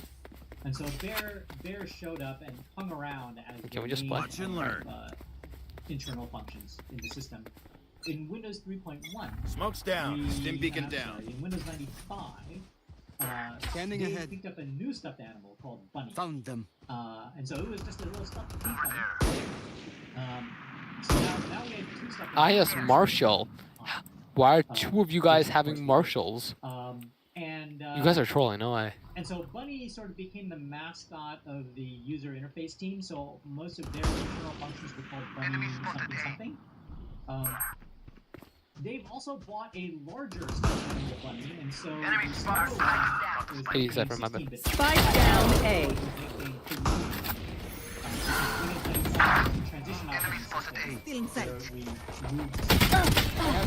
Last player standing.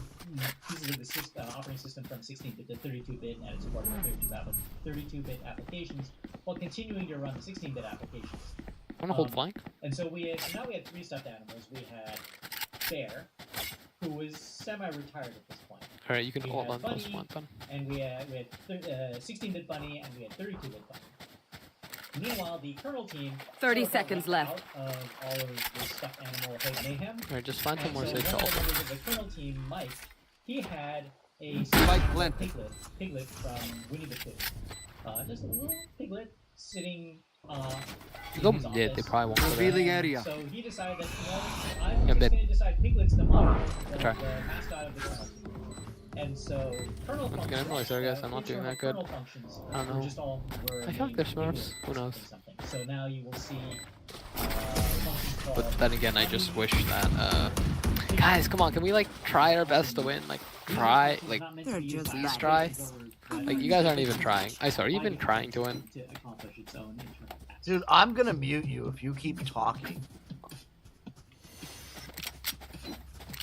I'm sorry, Sage.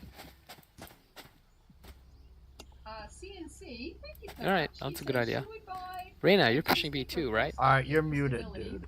I can't even take it. Have some self-awareness. Let us some hunt. systems not stable with 64 at listed speeds? Today's video was brought to you Smokes by down, stim beacon here. gaming chairs and guest We have a playlist of Stopping fire. and guest videos linked in the description. Scanning ahead. Breaking them. Everything you can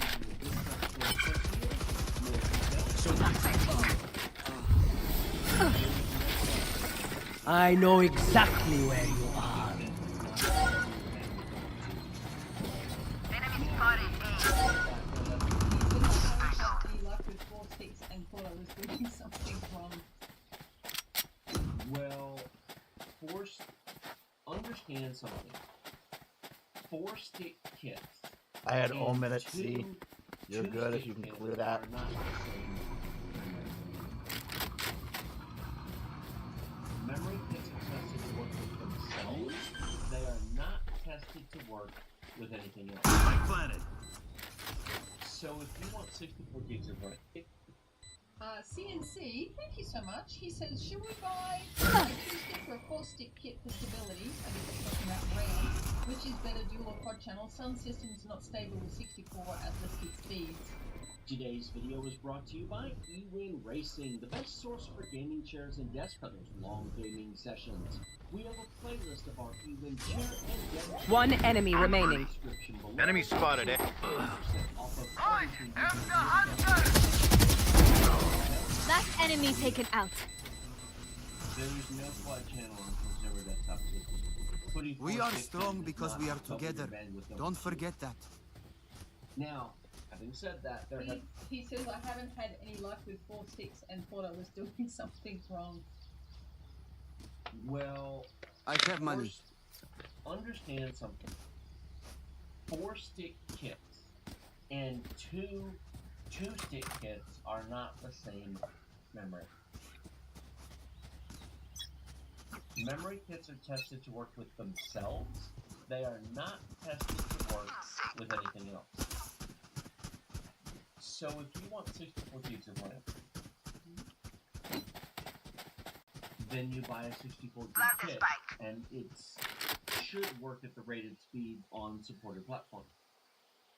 If you buy two 64 gig kits of two sticks and you stick them together, there is a not tiny probability it won't work at the rated speed. Right. Now,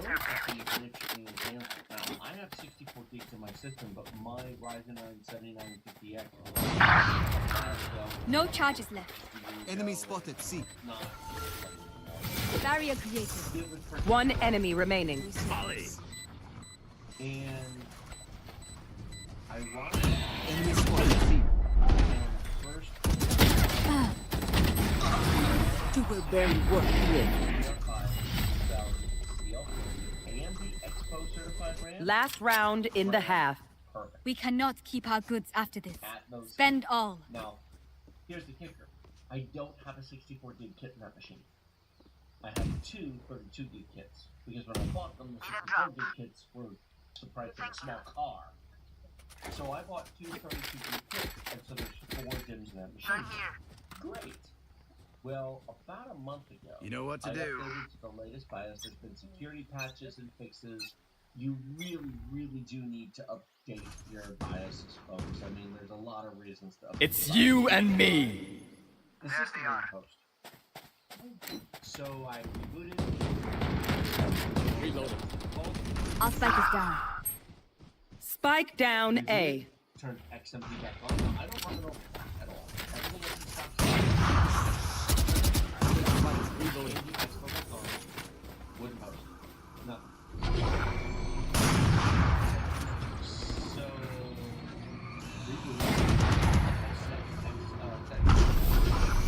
which set 15 DDR5 and while leaving all of the expo settings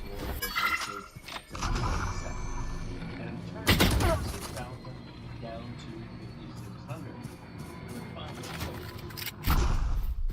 So my system's currently running at 52. Like there, The hunt begins. My ult is ready. Shut down. 30 seconds left. No distraction. So, Last player standing. One enemy remaining. Joke's over. You're dead.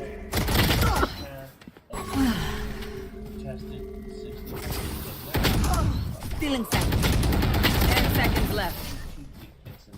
That were purchased. Now, they were purchased at the same time. They were probably pulled off of eBay shelf at the exact same time. Switching They sides. same batch, which is probably why it worked a lot. When we go out there, someone dies. eWay Racing has a wide selection of chairs to pick, as in a playlist of code tech deals, our marathon and desk needs. This applies across all systems. DDR, it works. You're welcome, CNC. So, but this applies across all systems. DDR4, DDR5, Intel, AMD. I have found this to be an almost universal truth. Now, there are times it will work fine. At the office, our i9 10900K test has 32 4,000. That's no big deal. That's trivial. That RAM is cheap and easy. I need help. It wasn't when I put that machine together. That is Patriot Enemy in attacker spawn. RAM. Enemy in attacker spawn. It didn't like. No, that's always been fine. What didn't like 4,000? There. The AMD Zen 3 system wouldn't run. Spike planted. They planted A. Over there.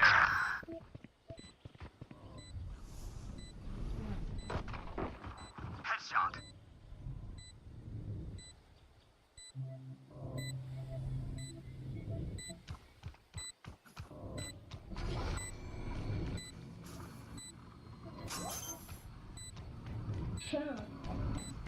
Last player standing.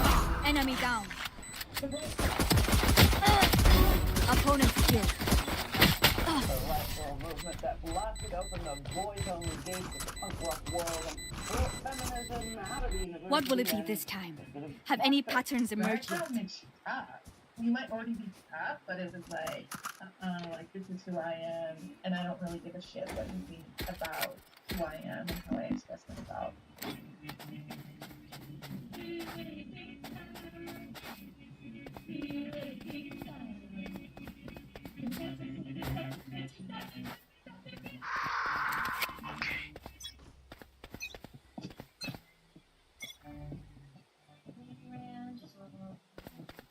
New York 90s were a time of fast-paced, rapid change. The World Wide Web was rising in popularity, the Hubble telescope had just been launched into space, and the Cold War had come to an end with the fall of the USSR. Spike planted. Making cover. Breaking them. Barrier created. Satisfied. Reloading. Last player standing.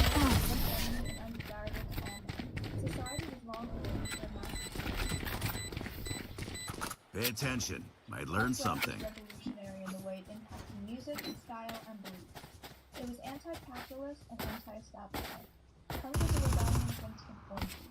However, punk was a white male-dominated the third subculture, and generation. women were often treated as a novelty, with the assumption that they were always playing the role of the groupie, girlfriend, or backup singer. There's a reason why people know bands like the Sex Pistols and the Damned, or bands like the Slits and the Raincoats sink into obscurity. Women were often assaulted at shows and were unsafe and even unwelcome in the punk scene. Found them.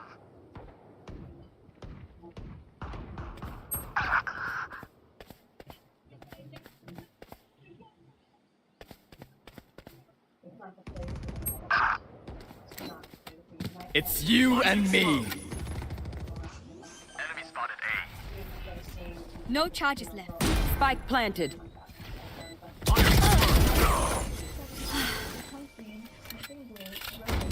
Goner. Enemy spotted C. Reloading. Seattle punk scene was quickly taking over music, and bands like Nirvana and Alice in Chains were rapidly rising in popularity. Meanwhile, in Olympia, Turn to spoil the party. women decided to hold a meeting to talk about the issues of sex. My city needs me. I can't be away for long. Let's end this quickly. And they just wanted to fight for their place in the music scene. Allison and I went to a punk show with a clipboard, and we just walked up to girls and we were like, we want to have an all-girl meeting where we just talk maybe about starting a magazine or doing projects, playing some music, and starting a scene kind of taking over. It's pretty intense, and as it turned out, they just wanted to hang out and talk without men being there.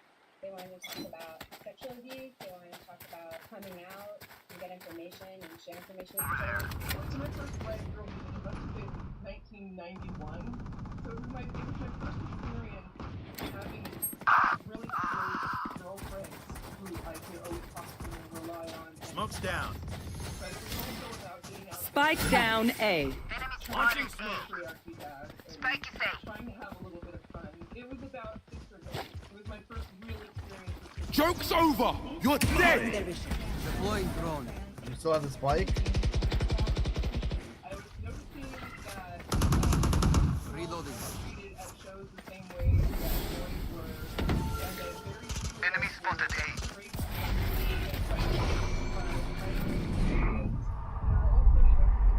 I know exactly where you are. Silence. My ultimate is ready.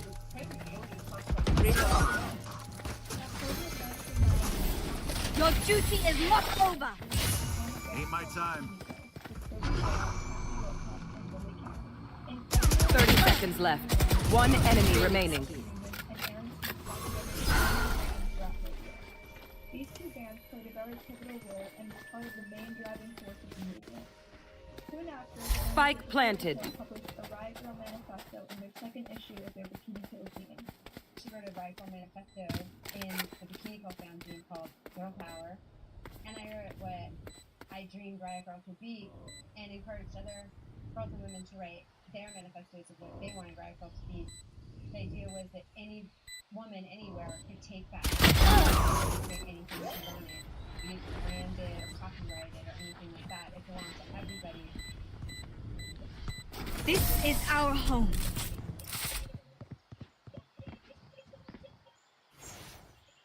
No more doubts. We're ready. The movement was given a name, and Riot Girl was officially born.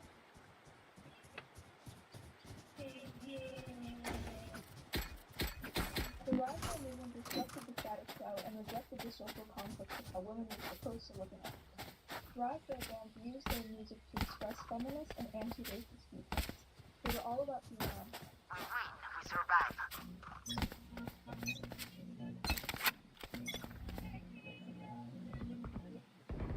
My ult's ready. Spike down B. Smoke's down. Volley. Enemy tank. Stopping fire.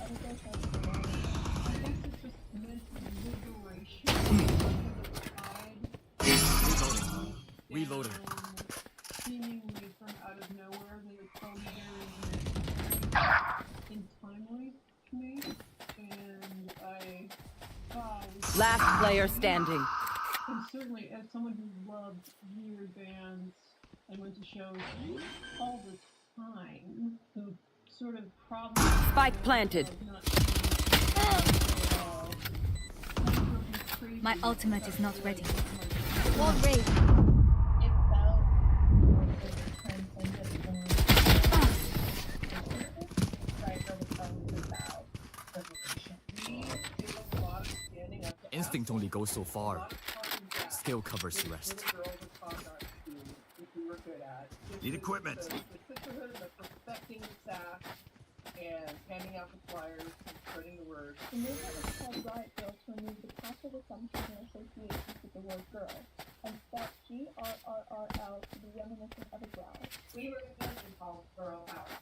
We were like, oh, what if we put those two words together? We kept talking about how girls will speak and girls will, you grow like a girl. Riot Girls were unapologetically loud as Enemy for spotted you. A. Expressing frustration and outrage through music.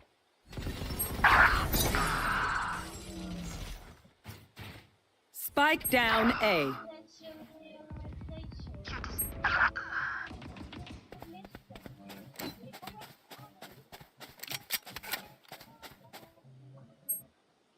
I just like the idea of having a place that's kind of free of like the typical like cishet white male like punk that infiltrates most other scenes, and like having a space for a lot of different people to just feel angry and like come together and talk about whatever they want and like express themselves. Last player standing. Freely, and like not feel like they have to make the best music in the world, but they can just make whatever they want to do.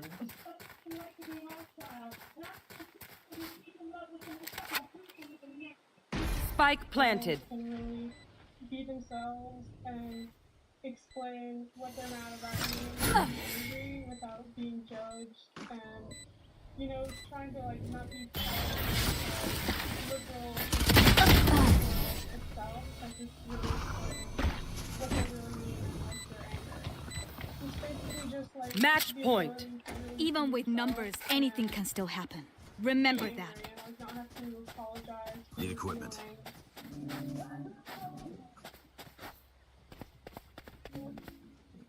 Need equipment.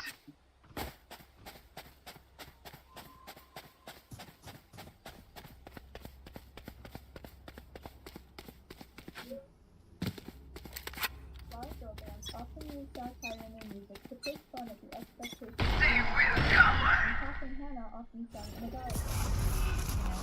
Presented all of that, like, here I am, and when I talk like this, and I sound like a girl, and what I'm gonna say is actually totally good. Enemy and attacker spawned. Joke's over! You're dead! Enemy spotted. Attacker spawned.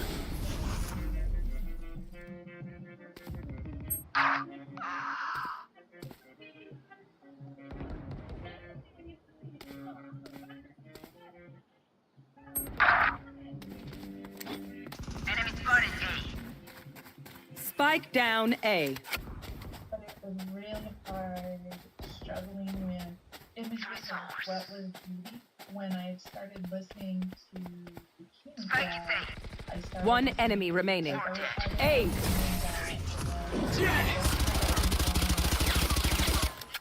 and also having a feminist That cult, was which is worrisome, bad, because Reina. even within the punk rock scene, there's male domination. And even though a lot of the guys were male, they were all in the band. Reloading. We were either supposed to be you, maybe stay based in a band, or shut the fuck up. Because women were so at risk in the punk scene, Riot Girl was focused on making conflict a safe environment for women, by making sure that girls stood at the front of the stage while men moved to the back of the room.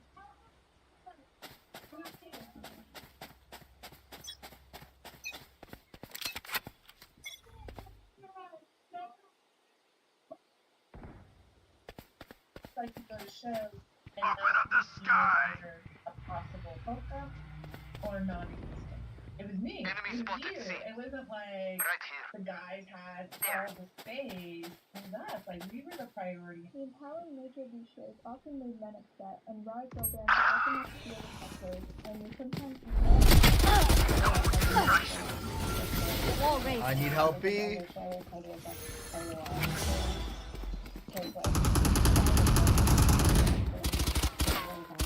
Fans also named Zoom, so they may be willing to Riot Girl. Destabilizing. I know exactly where you are. Reloading. Games were an important part of the punk scene in the 1970s, with punk like producing a paper unhampered by Enemies. corporate structure, cash, and sex. Show me a target. We're going C. Last player standing.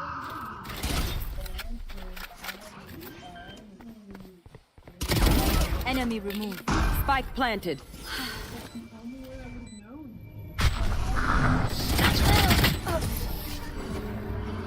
Attackers win.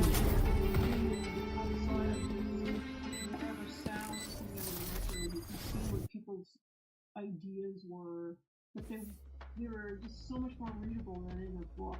Because you'd have books shoved at you, and here was this energy and handwritten all capitals, and it just felt very immediate. My name is Loudmouth. I've always said that it's about the trials and tribulations of growing up as a teenage girl. It's just about me being angry in my bedroom and writing about whatever I want. There's a lot of stuff about grief. There's a lot of stuff about misogyny and homophobia, and I make zines because I don't have anywhere else to express myself, and I feel like it's the best form of media for me to do that, because I can do writing and I can do art and I can like put it all in one place. And I just think it brings me a really good sense of community with other people who make zines. There are a powerful way of sharing knowledge and experience. So, like, if I have an eating disorder or I'm being abused, especially with Riot Girl zines, like, if I read another zine, I knew at least that I was not alone. And that's a powerful feeling, to not feel like you're weird, messed up, that actually whatever you're going through is a systemic issue rather than an individual issue that our culture always wants to paint it as. Like, it's her fault, it's her issue, but rather it's a bigger issue. That's how it happened. Good old U.S. Postal Service. It certainly wouldn't happen the way it did without zines. It was, I think it was as important, if not more important, than the music. The original Riot Girl movement had pretty much burned out by the mid to late 90s. However, Riot Girl paved the way for other angry women to be successful in music.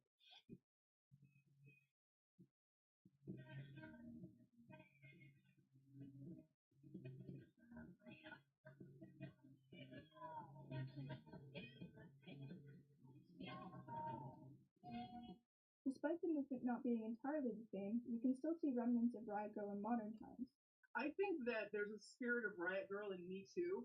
I think there's a lot of that, I'm rising up and I'm not taking your shit anymore. There's a lot of spirit of that. I think the original Riot Girl that stemmed from the 90s is that, or I like to think it's dead, just because, you know, it was so like hypocritical and exclusive. However, I think it was necessary because it's evolved into something so much better and so much inclusive, and you know, it's truly made change, especially like right now.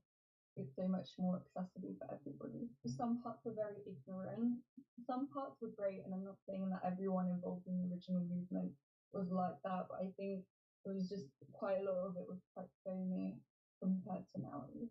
I mean, it's still alive, but it's growing, and a lot of the problematic stuff is kind of dying off, and people are being more accepting towards not just like straight cis women. It was just very exclusive, especially to like trans white girls and white girls of color. They were even exclusive to lesbians in some chapters. Like there's just a lot of stuff going on. But I think the new movement is doing a really good job of like opening up new beliefs and like welcoming everybody. Many modern bands use riot girls as inspiration, and some even consider themselves as riot girls.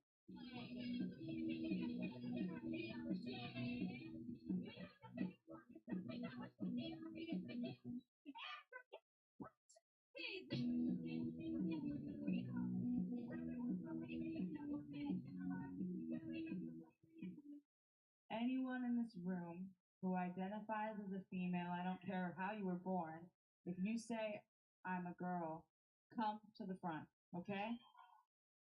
And I want all the boys to back it up. You can tell that it's stronger now because of how much resistance there is against it. I think that they're more afraid of us now. Now is the time that we have to consider in our lives going into government, running for office, infiltrating, because they should fear us. If you start to value people who are marginalized and oppressed, then they're going to have confidence to resist. Women can't kill. We want revolution.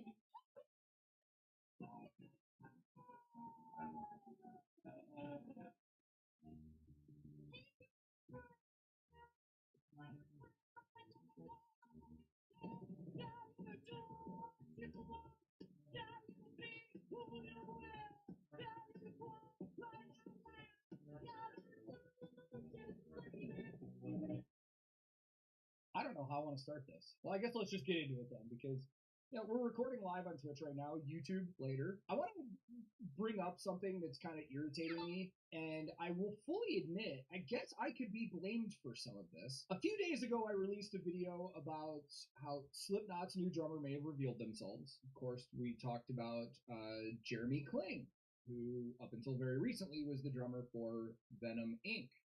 And I did that video, and there were a lot of people in the comments that said, wow, this could be something. There were a lot of people that said, no way. And I thought it would have just died after that. But no, go figure. It's probably a slow news day at the metal outlets because Loudwire, We Are the Pit, I think Metal Injection, all made articles about my video and talked about Jeremy Kling. And some of those articles went into more detail than I did too. Like, Jeremy Kling has been in a lot of bands. And one of the things that I thought was really cool was I got a lot of comments from people on the YouTube video talking about their personal experience with Jeremy. I had some people that were in bands, some other roadies that were like, yo, I've toured with this guy and he is like legit. Like, sick drummer, absolutely could play with Slipknot if they needed him to. The little video clip that you had of him playing Venom stuff does not do a shred of justice to his actual playing. And I'm not gonna lie, I kept my eye on his Instagram for a couple days because I was like, I wonder if he's gonna address this. Surely he's aware. Some of his friends had to have hit him up and be like, hey, this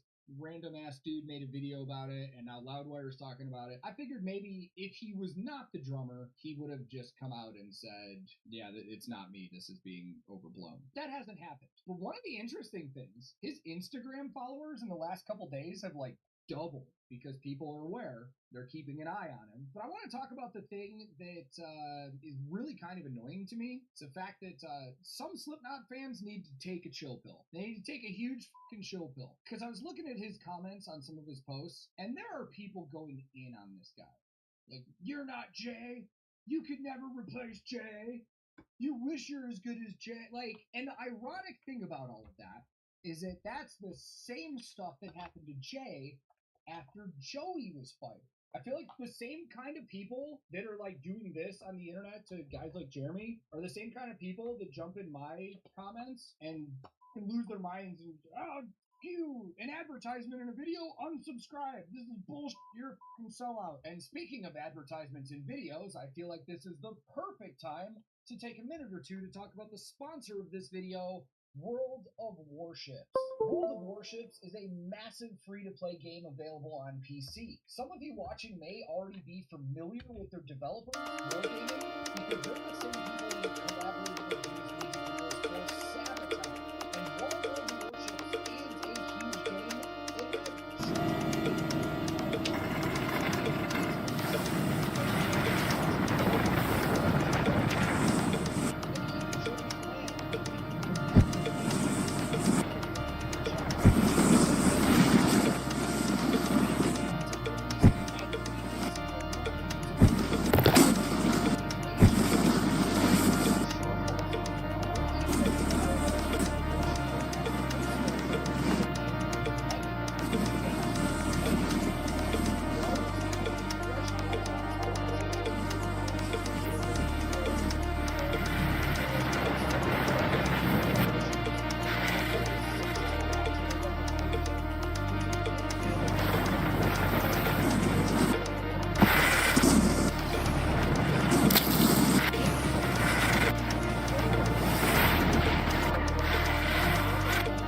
before we shred up one of these, can we do a little promo video for 540?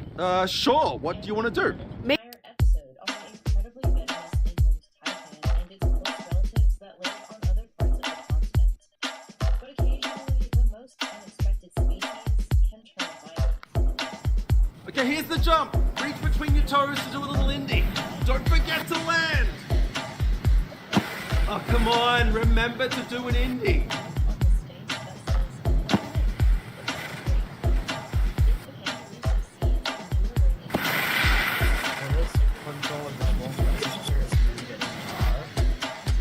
Ah, come on. You're supposed to do a grab.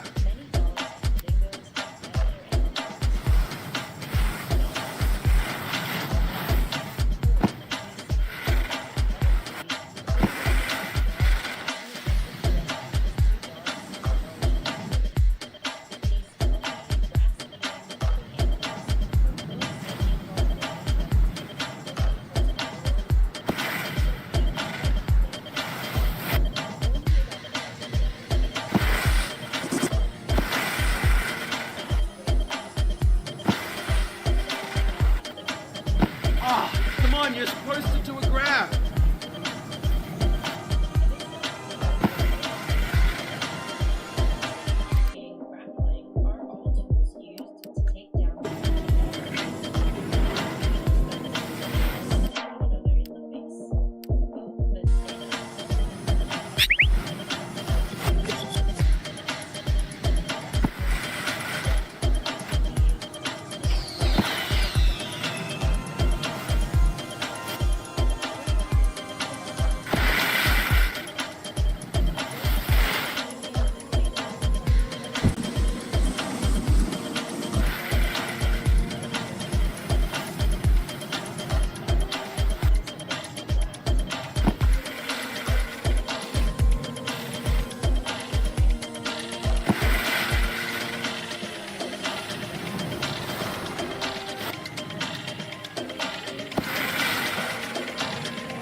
Okay, I think the camera's rolling. Is the light on? Okay, here we go. Let's do this. G'day, shredders of the world. It's flag hunting season. Slalom so well. The flags. The flags. Get back to the track.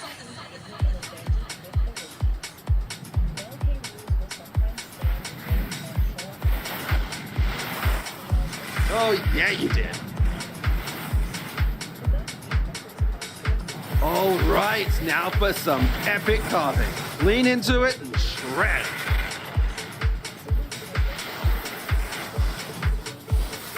Bounce goes the flag.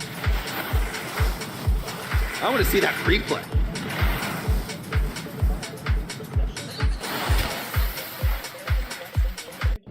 Hey, it's Lisa. I've got an idea that might fix all of this. The heck is this? Someone put a flippin' flag.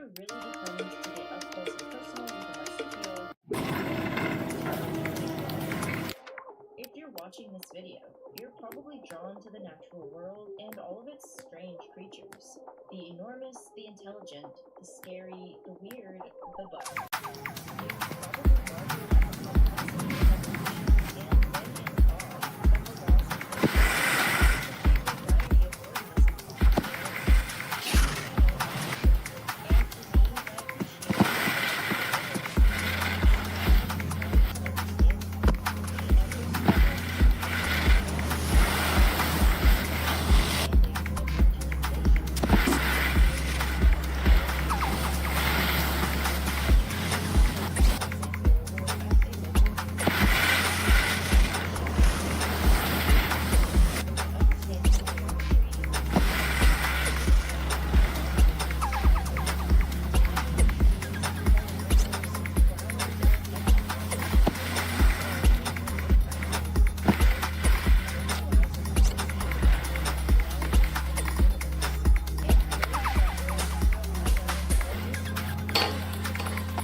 snapped out of it quick.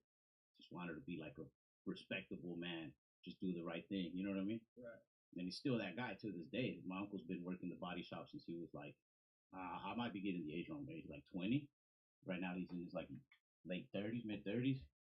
And he's still like the guy who goes into the shop at 8 a.m. will stay there till fucking midnight if he has to, but puts food on the table. You know what I'm saying? Right. But he learned from this dude Alfred. Fucking badass knowledge on painting. My uncle would teach it to me. When I was a teenager, my dad also had a car wash. I'd go work in the summer sometimes. I'd get so mad at the car wash, like I hated it. I'm like, bro, anybody can just fucking rinse the car off, put the soap. Like it was next door, like across the street from the body shop. So after work, we would go hang out at the body shop with everybody. I would tell my uncle because I don't know if my dad was gonna take me serious or not. I'd be like, can you teach me how to paint? I'm like, I don't want to work over there. I'm like, don't even pay me if you don't want. Just teach me how to paint. Have me over here. Like I want to sand the cars. I want to fucking do real shit, you know? Yeah. Teach me every now and then. As I got older, I'd spend a couple weekends over there at the body shop with my uncle, whatever.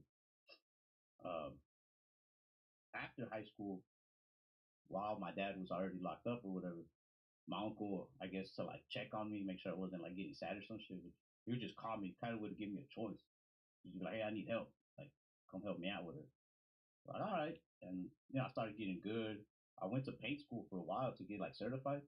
Those guys hooked me up with a job like at a better shop. My uncle, I would also cut hair. My uncle would always be like, man, just be a barber. Like, you don't want to be in the fucking shop, sweating your ass off, breaking your back. Like, do something where you're going to be in the AC. You know what I mean? Like, work smarter, not harder. But I eventually did that. But at the time, I'm like, I want to fucking learn this, you know? Like, Yeah. let me do this. So I went and worked at a body shop. And I worked at one, this painter. Man, I hate, not to talk down on another man, but that guy wasn't worth the fuck. Like, he was a cool painter, but he didn't care. So I was the paint prepper. You know, What do you mean he didn't care? Like, he wasn't in there to do good work. He was in there to just get his paycheck, and he wasn't even like there a lot of the time, man. Like there's a lot of preparation that goes into painting a car. A lot of sanding. So you gotta fucking sand and sand and sand. And make sure you sand this, and then you gotta clean it this way, and make sure there's no like type of chemicals in the air. Like you can't keep like Armor All or anything they use for detail car. You can't have that in the same room you're painting it. You get a chemical reaction, and your paint job will look like shit. Really? Yeah, it's like just in the air. Yeah, there's tons of little details. Mechanic work and paint work cannot be in the same room. Really? Yeah, you just can't. You can't have it. You know what I mean? So, Armor All just being in the room will fuck up your paint? Yeah, bro. If you like, let's say you like sprayed some armor on some shit, or you wiped the car down, and you weren't supposed to, like, which is anything that was like cleaning product, you have to be careful what exactly you're using. So you're saying if the Armor All contacted the paint physically? Nah, like even if it's just kind of like in the air. Yeah, I mean at least that's how careful we were. Like, what is that doing to you then? What do you mean? All the paint stuff? Oh, it's killing you. Armor. I mean, the paint is worse than the armor. We're like breathing in like primer. We're breathing in like Bondo dust. We're breathing in so much stuff. Is there a lot of people that have like lung problems that are painters? Oh yeah. Even if you don't like get the lung cancer, right? Let's say you live a full life as a painter. They've done autopsies on painters. Their lungs are like different colors. Oh Jesus Christ! Really? Yeah. But I mean, I'd rather have it different colors than just nasty pink or whatever. What if you wear one of those pouchy masks? They help. No, like definitely wear your mask, wear your gloves. They help. But the shit is there. You know what I mean? Getting it in even through those crazy masks. Yeah, for sure. There's no way. And then there's different masks. There's masks that will help you block the dust from like primer or like from the body filler. But those masks aren't gonna help you when it comes to paint, and like vice versa. Oh, you gotta swap masks when you're sanding versus when you're painting. Yeah. So I started getting pretty good as a painter. Especially when I went to work at a shop where my uncle's not like babysitting me anymore. Now I'm like learning on my own. And when I say on my own, I mean like the reason I say that one painter wasn't worth the damn was because when you first work at a shop and you're trying to be a painter, you got to be a paint prepper or like a painter's apprentice for like a few years. So it's my job to like prepare the car. I like every step of the way up until it's in the booth, taped up, ready to get painted. That's when the painter will just show up. I don't know. He's probably just been kicking it at the house all day. He'll show up, mix the paint it, spray it, clear it, and he'd go home. So I've been prepping these cars for like days on end. I'm staying extra, you know. Every now and then, if it was a smaller piece, like a bumper or just like a small piece of the car, they just leave it up to me. They're like, "Well, you go ahead and knock it out." So I started getting good. There was a guy there, man, I forget his name, super cool ass fucking guy, who was just kind of like a shop hand. Like he didn't really work on cars, but if you needed help, you know, sometimes you need help moving a fucking hood or a door, like just random shit. He was there, and he had a Buick, like it was his grandpa's Buick, like a '99, just regular Buick. And he was like, "Man, I want you to paint it. I want you to paint it." So I painted like half the car because only the front end needed it. That was like my only like big paint job.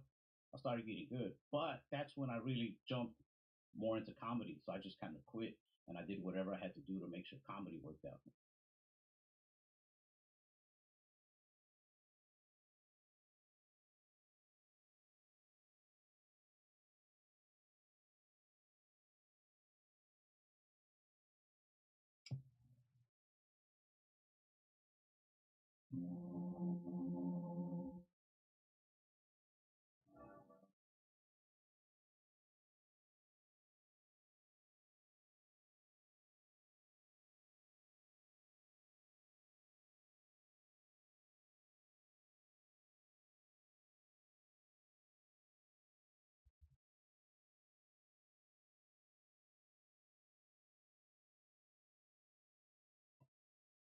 Kid, would you like some drugs? The first one is free. Want to check out my van? I got some candy. Hey, kid, want to join our gang and spray painting our bridge? Man.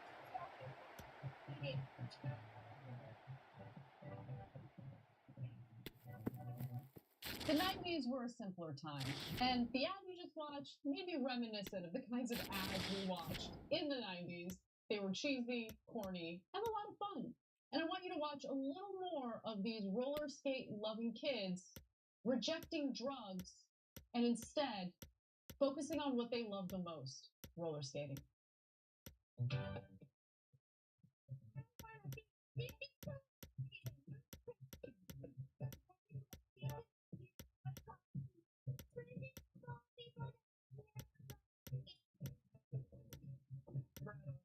Owner of Roller Kingdom in Reno, Nevada, keeping your kids off the street since 1999. I say no again. I say no to unplanned pregnancy. I say no to you.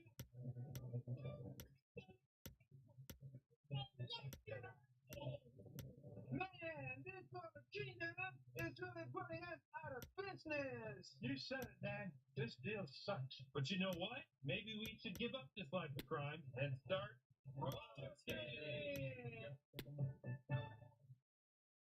All right, so you might have caught the owner of this roller skating place saying that it's been serving the community since 1999, which is a hint that this is not actually an ad from the 1990s, but it is very similar to the types of ads I remember in the 1990s. I'm going to tell you the people behind the ad in just a moment, but before we do, get to that.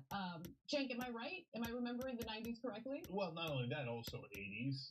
Yeah. Yeah, and look, I'm a super nostalgic dude. Me too. So when I see stuff from the past like that, I'm like, oh. And by the way, in slight politics for a second, that's why Trump's saying "Make America Great Again" resonates with a lot of people because they have nostalgia for their childhood. Yeah. So when they hear that, they go, "Oh my God, oh yeah!" Like they see an ad like this, and they're like, "Oh, back then it was great." Not that it was necessarily great, but if you had a good childhood, it felt like it was great. You had no responsibilities. It seemed like a more innocent time. The 90s were definitely objectively better than But it was. And I'll add one last political thing, and then we'll tell you who actually did that, etc. Yeah.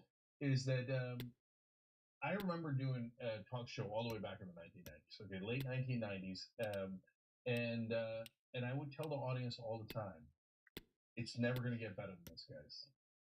Enjoy the 90s. This is a magical time. The economy was in great shape. That we had budget surpluses. We were actually paying down the debt.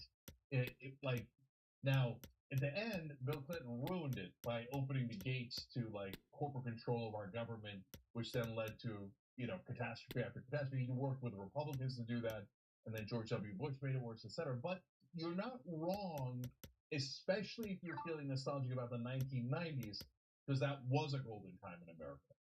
Yeah, definitely. So let me tell you a little more about the people behind the ad. So apparently, the commercial was created by a YouTube comedy duo, Rhett and Link, for their own show called Commercial Kings, which basically followed their...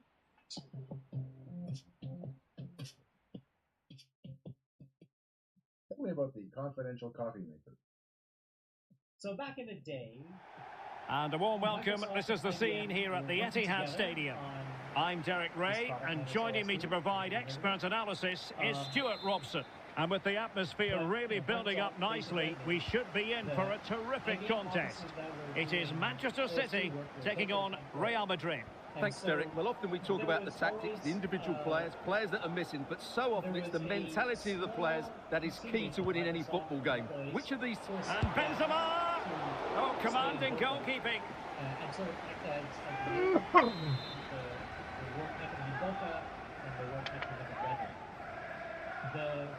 Playing it short.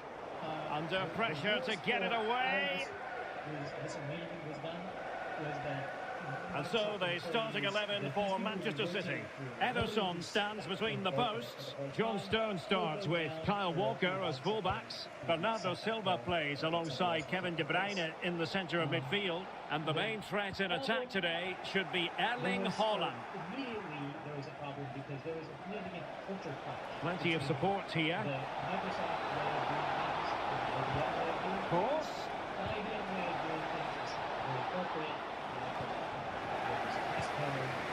And let's dissect the Real Madrid side.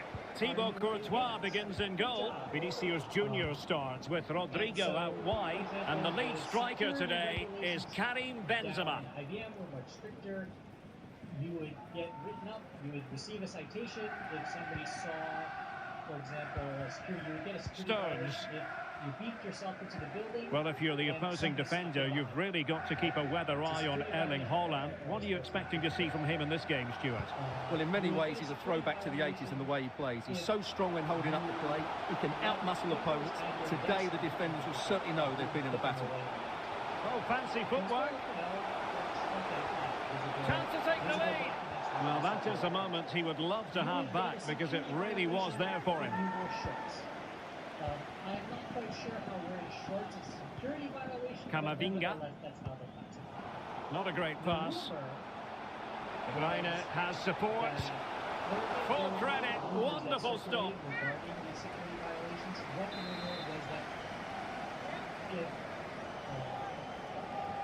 If you received 6 violations... Kevin De Bruyne with the corner.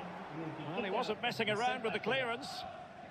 However, somebody reported De Bruyne. this rumor was not true. Bernardo Silva waiting in the middle. And they deal with the threat this time. There were other rumors about, like, oh, if maybe if the total number of violations of that... Possession given away, unfortunately. Nobody really understood what De Bruyne. actually happened, but I think that the security violation... Oh, could be! Oh, it's gone in! And that might be the one! That might be the goal that keeps them up! Well, it looks that way, but they still need to see out the remainder of the game. But you have to fancy their chances now. Well, here it is again, and I don't expect keepers to save everything at their near post, but I think he should probably do better. He'll be a little bit disappointed with that. The ball is moving once more. How important will that opening goal prove to be?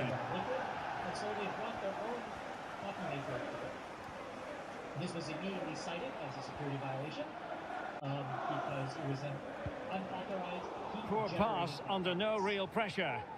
Now, there was part of the agreement between Microsoft and IBM that anything labeled Microsoft Confidential was... Luka Modric. IBM could not open any box or any envelope labeled Microsoft Confidential.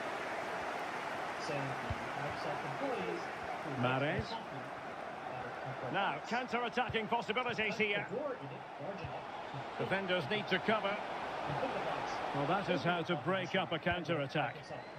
Oh, is he going to be punished here? Oh, a stellar piece of defending.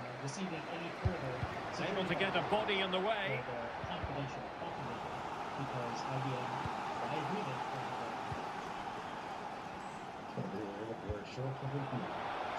Under pressure here. Corner kick awarded. And let's see if this will help them add to their lead. Greetings, Earthlings, and welcome back to podcast. It has been quite a while since I've said this, but... And De Bruyne firing it over. Well, he had the reading of that delivery, but couldn't find the target. I've never said Yahoo in a video before. This microphone costs about Modric. $200. Losing possession here. On sale. If you're interested, I'll throw some links. He has teammates around him. Below. I will also De have Bruyne. all of my recording settings listed in the feed review. Holland.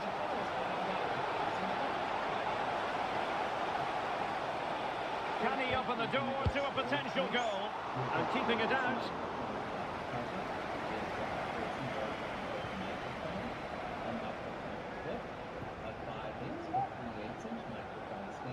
So nearing the break, and City hold the edge. Stuart, how about your critique of what they put into the game so far? Well, they've worked hard and played well to be in front here, but they now need to keep their focus as we approach half-time. Walker. Now with Mahrez. That's useful play. He'll be delighted to have won the ball, having made that difficult challenge. I'm not going to read all of the specs to you, but I will have them Benzema. in the description. Disappointing that it's gone out of play. On screen, just in case you want to pause and take a closer look. Vinicius Junior. Now I'm speaking the front of the takes the shot. The keeper was never likely to be in trouble then. Quite a bit there, so if you want that typical ribbon sound. Well, Real are still in this, but unless they show more composure in front of goal, this will be a very frustrating day for them. Quite simply, they just need to get on the ball more than they have been. Crossed in there, making sure nothing untoward happened. Well, let's see what they have in store for them on the break.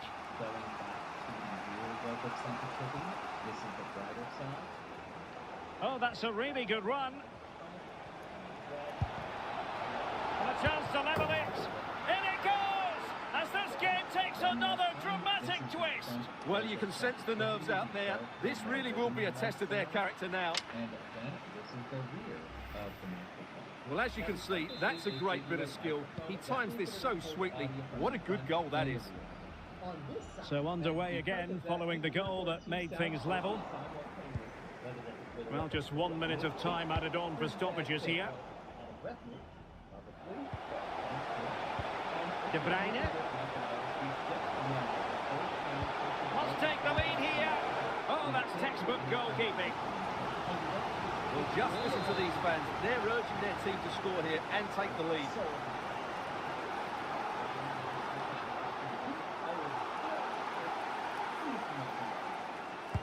Can someone get on the end of this? Not the result from the set piece they were looking for. And so the first 45 minutes have come and gone here at the Etihad. Because it is extremely expensive, so if you're using this for vocals, either have really good mic technique, or please just use a pop filter. Please bring pizza pronto. No closest whatsoever with the pop filter. Very good. Now I am right on top of the microphone on the rear lobe of sensitivity, and here's how it's sounding. Now I'm about 6 inches off of the mic with it pointed at the corner of my mouth, and here's how it's sounding. Now I'm about 1 foot away from the microphone. Now I'm about 2 feet away from the microphone. And now I'm about 4 feet away from the Shure ASM 313/N. Now I am typing on a keyboard with Gatoron blue switches to see. So Argentina has a new president-elect, Javier. So they get the ball rolling in the second half. Even Steven here. So little to choose between the sides. To win the presidency, but our own Ryan Grimm is joining us now to talk about how he didn't actually exactly come out of nowhere to win. He had some power.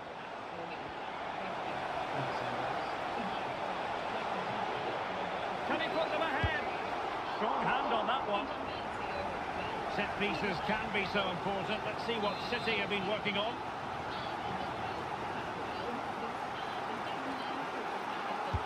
Put in by De Bruyne. They'll repeat the trick. Corner again.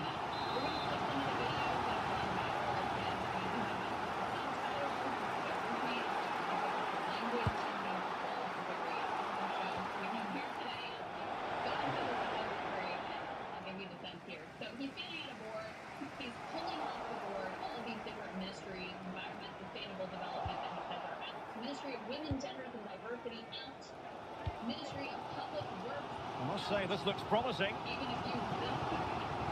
Plenty of players waiting in the middle. Good ball to switch the play.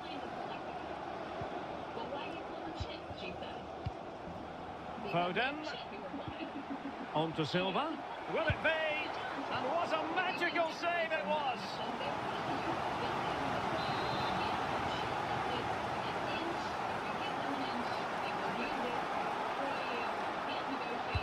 And over it comes. And fisted away. Danger averted for now, but it'll be another corner.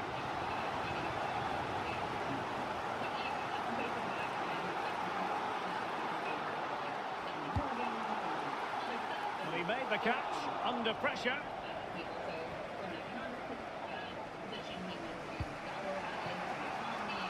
Carvajal.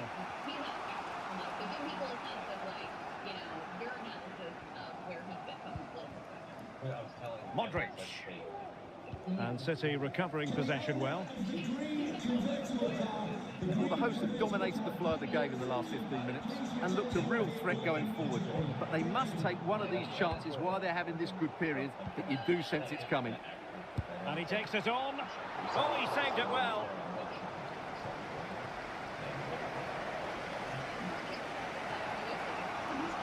So half an hour remaining. And moving through the gears now, Benzema. Well, the keeper has outdone himself. Wonderful save. And Manchester City will go to their bench. And how about the short corner? Well, no end product. Federico Valverde.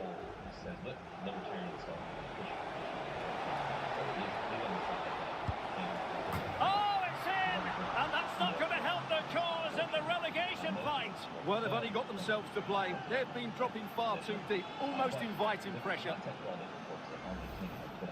Well, just look how he holds off the defender. He keeps his balance and he still hits the target. What a good goal that is.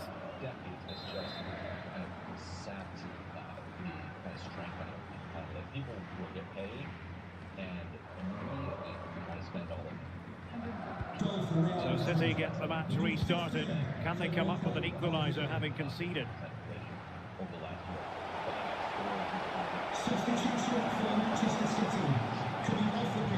And will it be the leveller? Great work defensively, but still the chance. Benzema.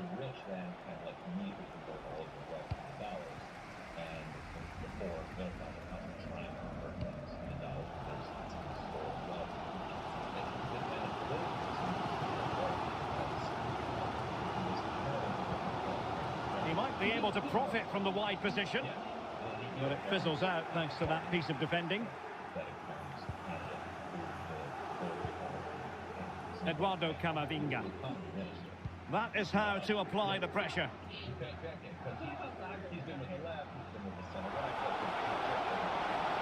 We need to get tighter here.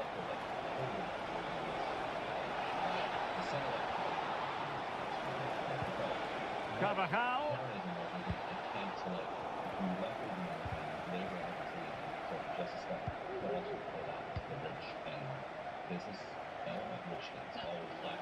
How to play for a Manchester City throw-in.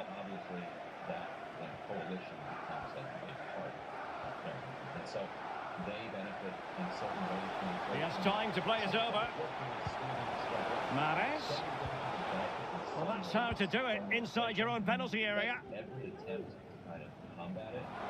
This might be ideal for the counter. Great opportunity. Full credit. Wonderful stop.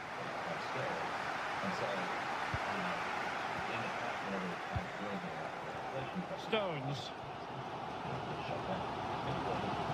Well, not long left now, but these City fans are driving their team on to get this equaliser. I'm sure they get one more big chance before the end, but can they take it?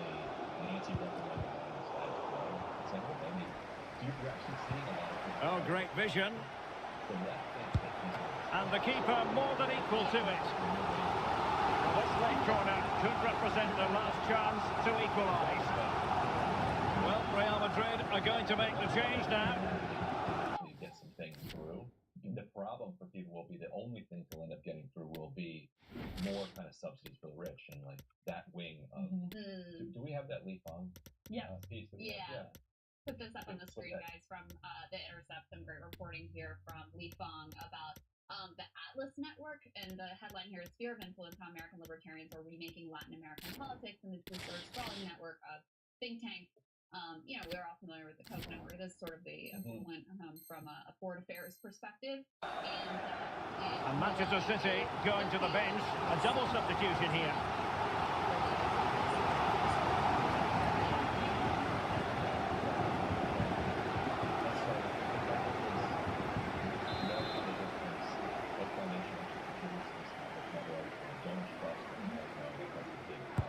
Can someone get on the end of this?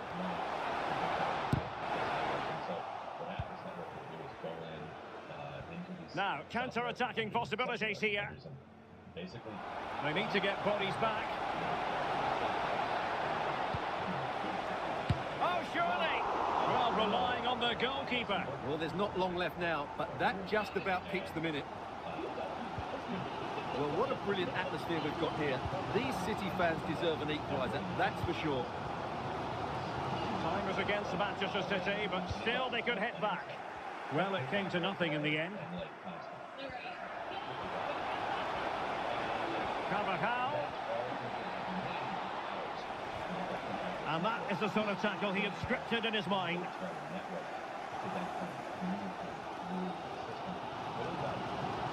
And he has options available.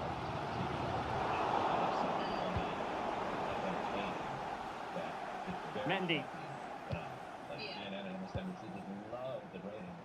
Well, totalling up all the stoppages, we'll have 2 additional minutes.